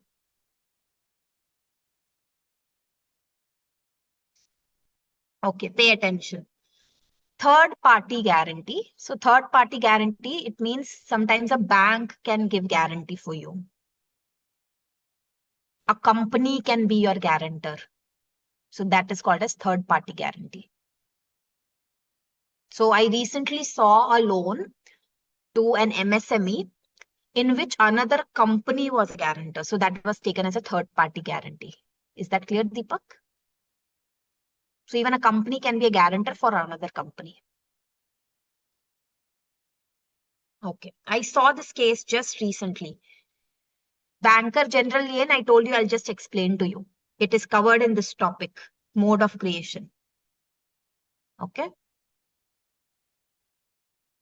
All right. So let's come to mortgage. Everyone understands mortgage means you are giving some kind of property to the bank and bank has a right to sell it. Okay. So registered mortgage means what? So if I am the borrower, I am adding bank's name in my title documents and getting it registered at registrar office. What does it mean? It means that I am owner of a house, let's say. I have title documents of my house in that my name is there. I'm giving that house as a security, as a mortgage for some loan to the bank. Bank is saying add my name as a security to the title deeds. So you go to the registrar office and then you get bank's name registered in the title deeds. That is called as registered mortgage. It is a costly and time-taking process. Okay. You have to pay registrar fees. So you have to pay for the stamp paper. So all these fees you have to pay, and of course it is taking time, but it is also oldest style of mortgage. Okay. This is one of the oldest style of mortgage. Now, when new kind of banks started coming up, they wanted to give more facility to the borrower. They wanted to make this process easier for the borrower and cheaper for the borrower. So what they said, you are the borrower. just give us physical custody of title deeds. Just give us, can you sell a property without title deeds? Can anyone sell a property without having title deeds? No. So what is the bank saying? You don't have to register in my name. What you do, you symbolically just give me the original deeds, okay? Original deeds. And we will sign an agreement of something called as equitable mortgage. What is it called? It's called as EM, creation of an EM. So what we'll do, we will write that you have deposited this to me. This is the details of the property. This is the amount of loan you have taken from me. This is your loan number. And you agree to not sell this property and repay me my loan. So an equitable mortgage is created. Did you have to get the bank's name registered in the title deed? Did you have to do that process? No. What did I do? This is my title deed. Please keep it, sir. Keep all the original documents. So sometimes if you're buying or selling a property, especially if it's a land, you might have to give all the mother documents. My document, before that document, any previous documents also bank can ask to create an EM, to create an equitable mortgage. So it's called as to create an enforceable equitable mortgage. The bank can ask you a list of original documents that you need to provide to them. Yes, mortgage of title deed. Is everyone clear? So an EM is created. A register of EM is there in banks. Mr. Linga, are you already in articleship? It seems like you're already in articleship. No? How do you know about MOTD? It's not a general knowledge unless you have actually seen a home loan in your real life, or if you have been on bank audit, then you know about MOTD. So yeah, friends. Okay, good. You talk about all this with your friends. That's very good. So an MOTD can be created and an EM is registered in the EM register. Okay, so equitable and mortgage is clear to everyone. So look at this. You can get a small theory answer also on this. Okay. So mortgage can be of several kinds, but the most important are registered and equitable. Registered mortgage can be affected by a registered instrument called as mortgage deed signed by the mortgager. It registers the property to the mortgagee as a security. What is equitable? It is affected by mere delivery. What you are doing? Only delivery of title deeds or other documents to create security. With the intention to create security, you're just delivering the documents. Okay. Now, have you heard the word pledge? How many of you know the word pledge? What is the meaning of pledge? You have heard this word pledge, that much you can just reply. You have heard the word pledge? Okay. If I'm giving my house as security, can I still live in the house? If I'm giving my house on mortgage, can I live in the house? Does bank take physical possession of the house? But what happens in pledge? If I take a gold loan, can I use the gold? Can I wear that jewelry? Can I use the gold? Who has the physical possession of the gold? Who has the physical possession of the gold? Bank. So what is that kind of security called? What is that kind of security called? Pledge. Okay. Let's see the theory. Understand, write it properly in exam. A pledge involves bailment or delivery of goods by borrower to lending bank with the intention of creating a charge as security. The legal ownership is with pledger, but the lending bank gets defined interest in the goods. The pledge of goods is a fixed charge. Any doubt? Any doubt? Okay. Now, next type of security, Hypothecation. Where did we study hypothecation? Which kind of goods are usually done hypothecation?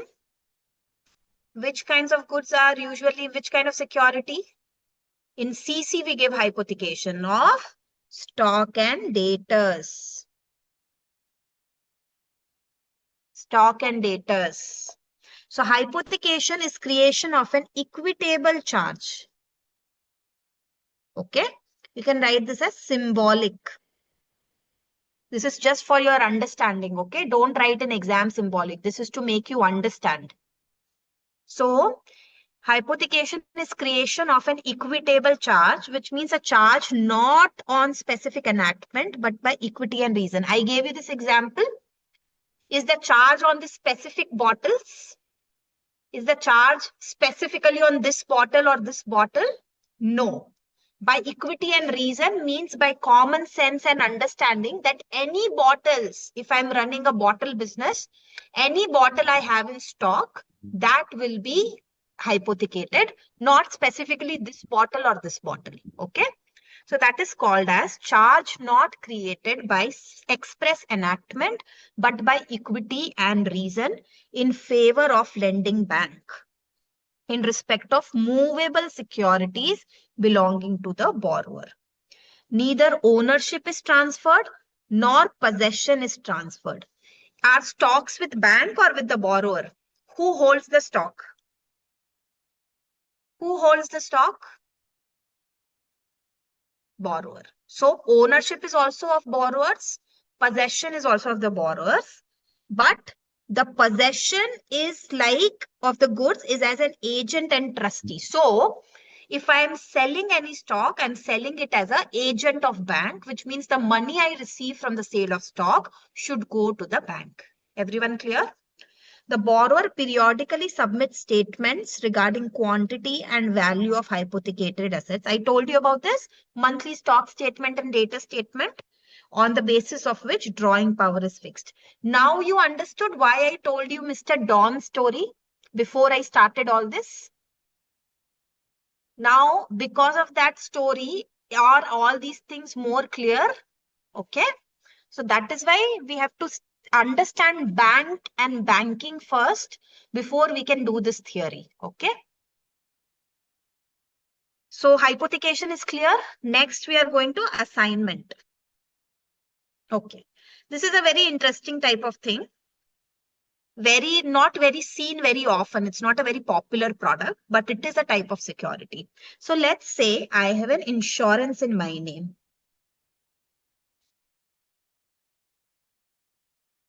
Let's forget my name. Let's do Mr. Don only. Okay. The insurance is, I started this insurance policy in 2002. Don started of 1 crore. Okay. Insurance policy is of how much value? 1 crore. In 2024, I needed some money for personal expenses. There was wedding in my family. There was some personal crisis. So I gave LIC as a security. Okay. I gave LIC as a security. So the LIC is for 1 crore. Will the value of security be 1 crore? Will the value of security be 1 crore on that day in 2024? So what will be the value of security? What will be the value of security? You have studied that word somewhere. On what value? Surrender value. Perfect, Deepak. So I will get loan on surrender value as on date for loan. Okay. So bank will cut some margin and then give me loan. So if the surrender value is, let's say 30 lakhs, bank will cut a margin of 10 to 20% and give me the rest of the loan. Now, what if I don't repay that loan? What if I fail to repay? I will assign the benefits of LIC to bank. I will assign the benefits of LIC to whom? Bank. So this type of security is called as assignment. Everyone clear? This type of security where the future benefits or future money that you're going to receive from a certain asset will be assigned to the one who's giving you any kind of loan. Yes, transfer note is given to the insurance company and it gets added in your LIC. So basically in LIC, it gets added that this is a person who has been, the policy has been assigned in case repayment is not made. Okay. So it is done while involving insurance companies to add this note. So this is a type of security. It is to transfer an existing or future debt, right, property belonging to a person in favor of another person. Only actionable claims to any debt other than debt secured by mortgage, immovable. This means other than hypothecation and all, like book debts, insurance policies are accepted by bank as security by way of assignments. The assignment gives assignee an absolute right over the money or debts assigned to him. Is that clear to everyone? Next is set off. This is quite interesting. Just pay attention. Let's say Mr. Don has taken loan. He has savings account and he has term loan. Okay.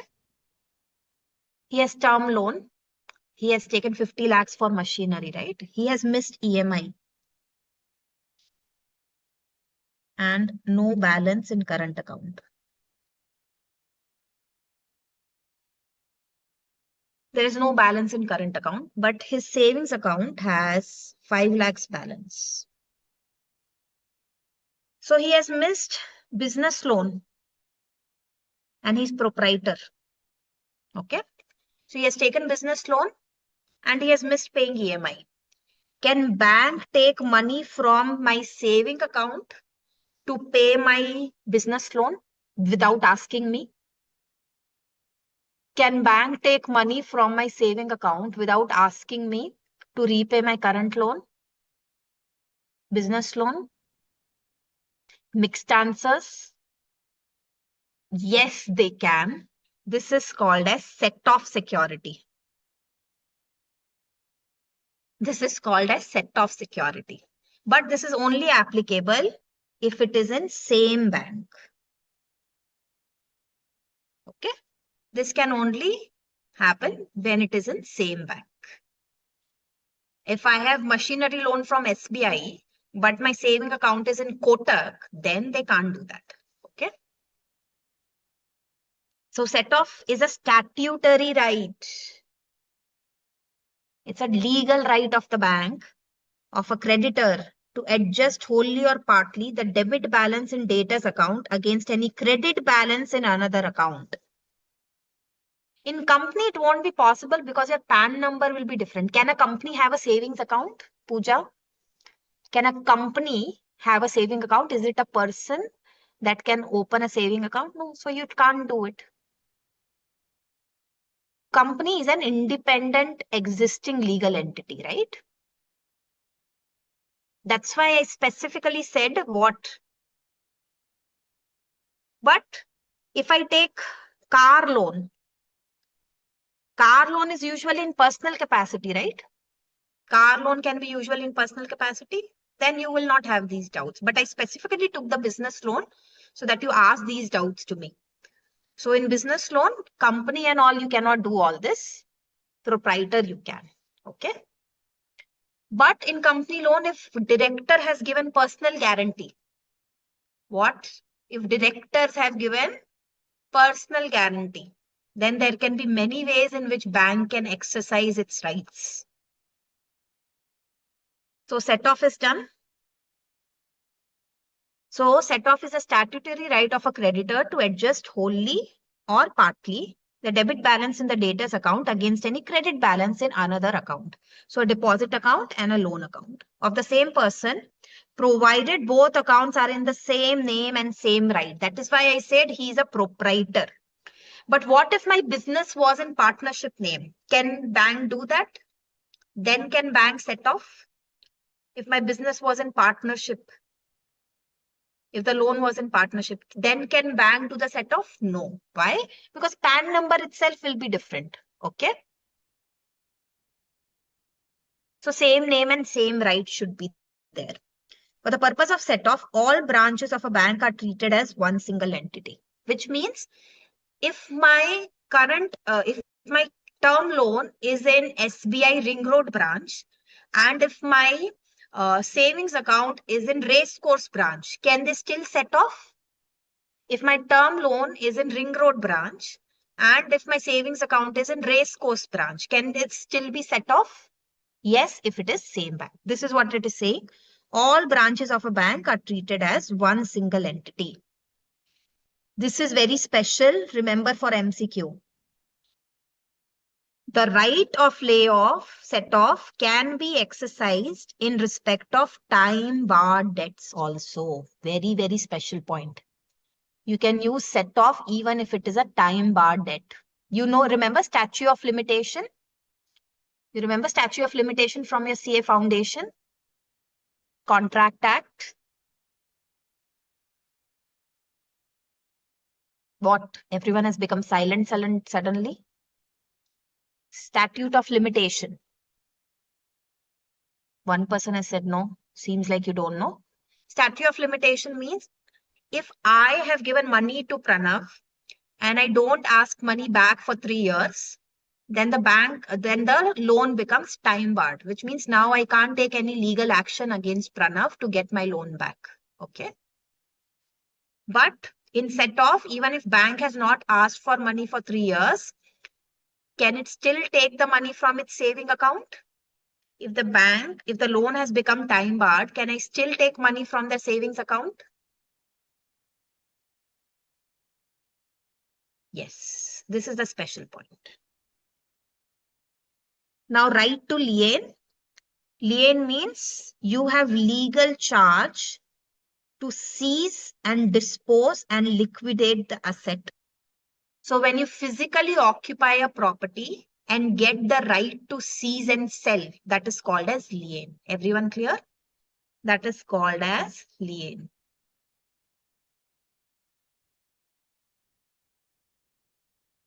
Okay.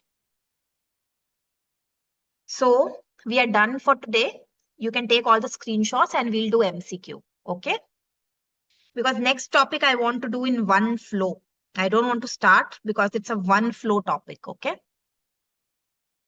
Because now if I'll start, I'll have to stop in between. So what all did we study as mode of creation of security? Mortgage are two types, registered and equitable, pledge, hypothecation, assignment, set off, and lien. I'll quickly give you screenshots. Quickly take screenshots, please. Screenshot number 1. Everyone take it, please. Screenshot number 1 done. Just send me a yes. Screenshot number 1 done.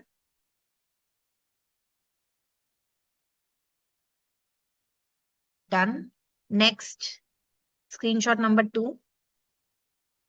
Just my bad drawings and bad handwritings.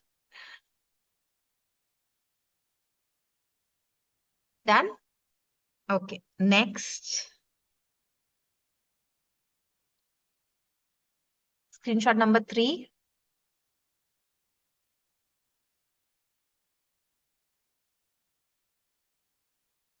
Okay. Then screenshot number 4.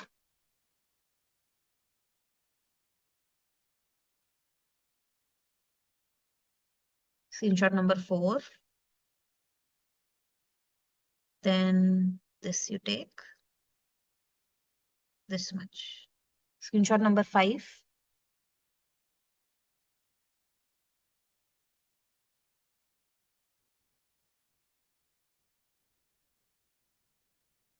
Then for Mr. Don, let's start from the top. First you take this. Screenshot number 6.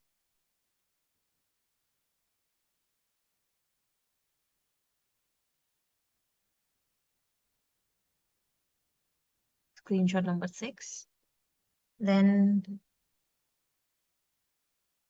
I don't know how to fit all this into one. This is the whole thing. Is it okay if you take a single screenshot?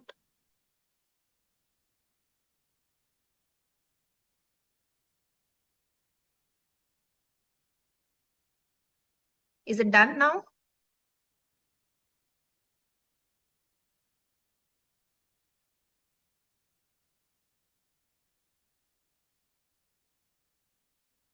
Done.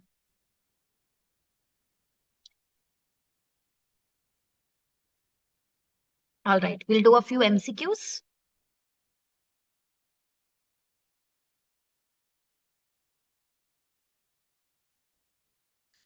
Which of the following is a fund-based advance? Term loans, cash credit loans, demand loans, all of the above. Which of the following is a fund-based advance? 1D. Okay. 1D. Mujahid, not B. All of these are fund-based. 1D, everyone. Okay. Which of the following is not a classification of NPA? Impaired asset, substandard asset, doubtful asset, loss asset. Impaired asset is not a type of NPA. Good. Everyone is replying correctly. Okay. Basel III was released by BCBS in which year? In which year was it released? I told you it can come as MCQ. 2010. Which month was it? Which month was it? Do you remember which month? Mujahid, correct. December. December. Which of the following is not an important step to understanding risk management process in a bank? Which of the following is not an important step to understanding risk management process in a bank? Quickly tell me. Involvement of TCWG, monitoring activities, terms of audit engagement, reliable information system.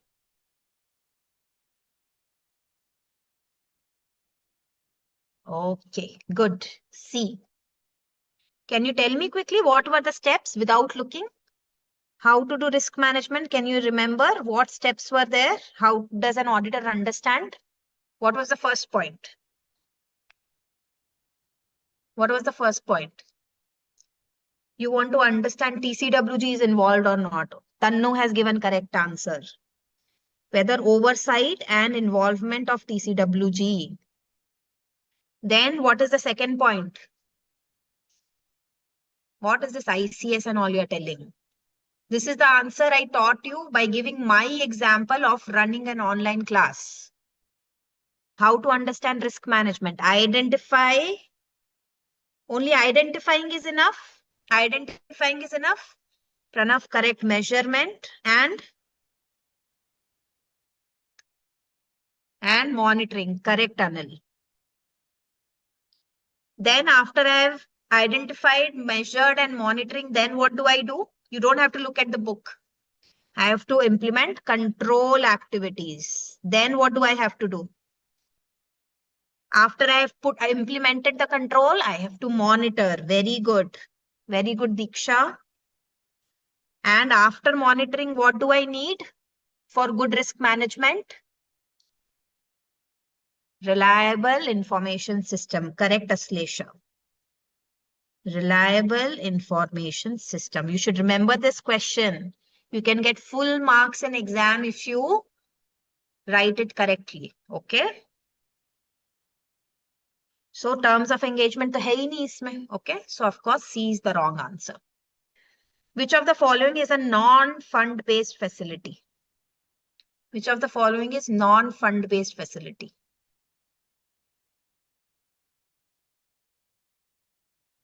B, B, C. सोचो थोड़ा.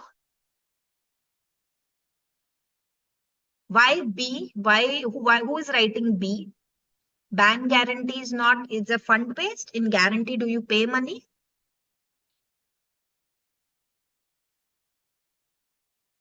Correct answer is the non-fund based facility is both A and B, bank guarantee and letter of credit. Everyone clear?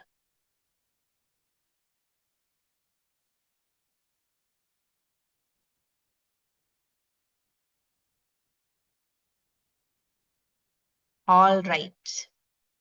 Okay, so that's it for today. Do you have any doubts? I'll stay here for next 1 or 2 minutes if anyone wants to talk or ask something. I hope you enjoyed today's session.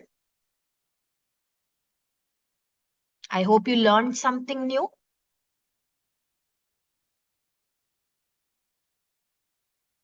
If you have doubts, I'm here for next 1 or 2 minutes. You can ask. Yes, Pooja. Can we unmute Pooja, please?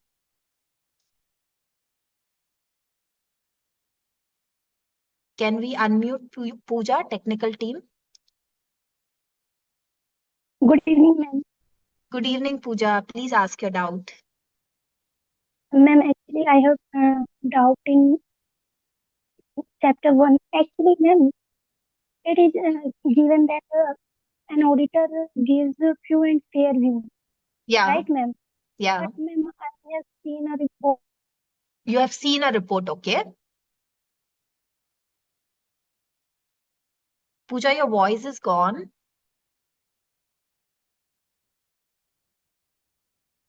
Can anyone hear तो Pooja? Can you repeat what you're saying? Form के अंदर ऐसे लिख सकते हैं. Yes, ma'am. I can't Ma'am, hear in that anything. report, In that report, okay, you saw one report in that report, yes? it is written, मतलब true and correct view subject to the following observation and qualification. ऐसा लिखा हुआ है ma'am. क्या ऐसा लिख सकते हैं किसी और मतलब फॉर्म नंबर में? जैसे फॉर्म नंबर 3CA है ये, तो क्या ऐसा लिख 3CA में सकते ऐसा हैं? लिखा है? यस हाँ, ma'am. so that is given by tax audit. Do you remember I taught you fair presentation framework and compliance framework पिछले चैप्टर में? मैंने सिखाया था आपको, एक होता है फेयर प्रेजेंटेशन फ्रेमवर्क और एक मैम होता है वॉइस नहीं आ रही. कंप्लायंस. तो पिछले चैप्टर में जब मैंने आपको बताया था तो कंप्लायंस टैक्स ऑडिट जो होता है ना, 3CA 3CB वाला जो ऑडिट होता है ना, वो आता है कंप्लायंस फ्रेमवर्क में. तो कंप्लायंस फ्रेमवर्क में आपका फेयर व्यू नहीं आता, फेयर व्यू आता है फेयर प्रेजेंटेशन फ्रेमवर्क में. ये पिछले चैप्टर में हमने डिस्कस किया था. तो इस वजह से टैक्स ऑडिट में लैंग्वेज अलग हो सकती है as per income tax act की requirement. Actually ma'am voice break हो गया था. आप रिपीट करेंगे इसमें? हाँ, अभी सुनो ध्यान से. दो तरीके के फ्रेमवर्क होते हैं पूजा, ठीक है? पिछले क्लास में हमने डिस्कस किया था कि एक फेयर प्रेजेंटेशन फ्रेमवर्क होता है, ठीक है? मैं साथ में लिखती जाती हूँ ताकि कुछ मिस ना हो आपके लिए, ठीक है? दो तरीके के फ्रेमवर्क होते हैं. एक फेयर प्रेजेंटेशन फ्रेमवर्क होता है और एक कंप्लायंस फ्रेमवर्क होता है, ठीक है?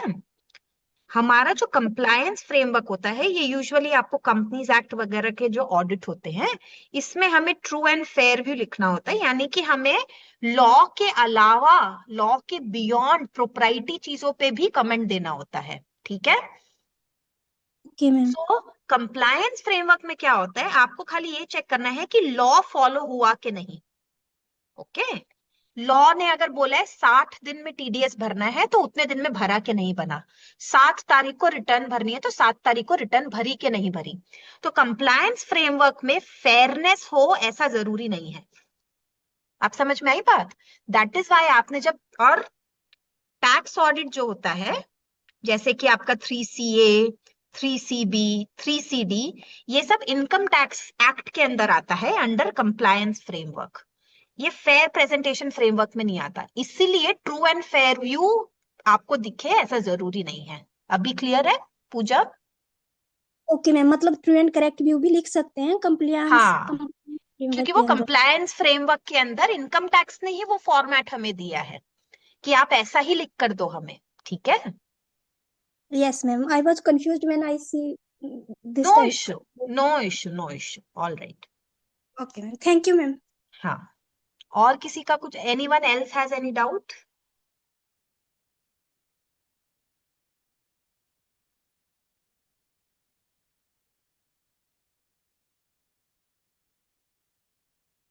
Any other doubt by anyone else? All right. So I hope you enjoyed the class and revise करना है, मिलना है अगली बार, सबको आना है क्लास में. Okay, Ma'am, fairness already tested in fair presentation framework, right? Then why are we focusing on exclusive compliance?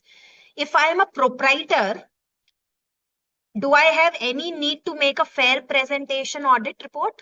Is Companies Act applicable on me? Is any statutory report applicable on me, Anil? So the only report we are preparing is under which? Income tax. So it is not necessary that your fairness is always tested. Okay. Sometimes only tax audit reports are prepared. Okay. I think we are done. All right. So if there are no other questions, we can end the class now. Tech support team. Okay. We can end the class now. All of you students will see you next time. Okay.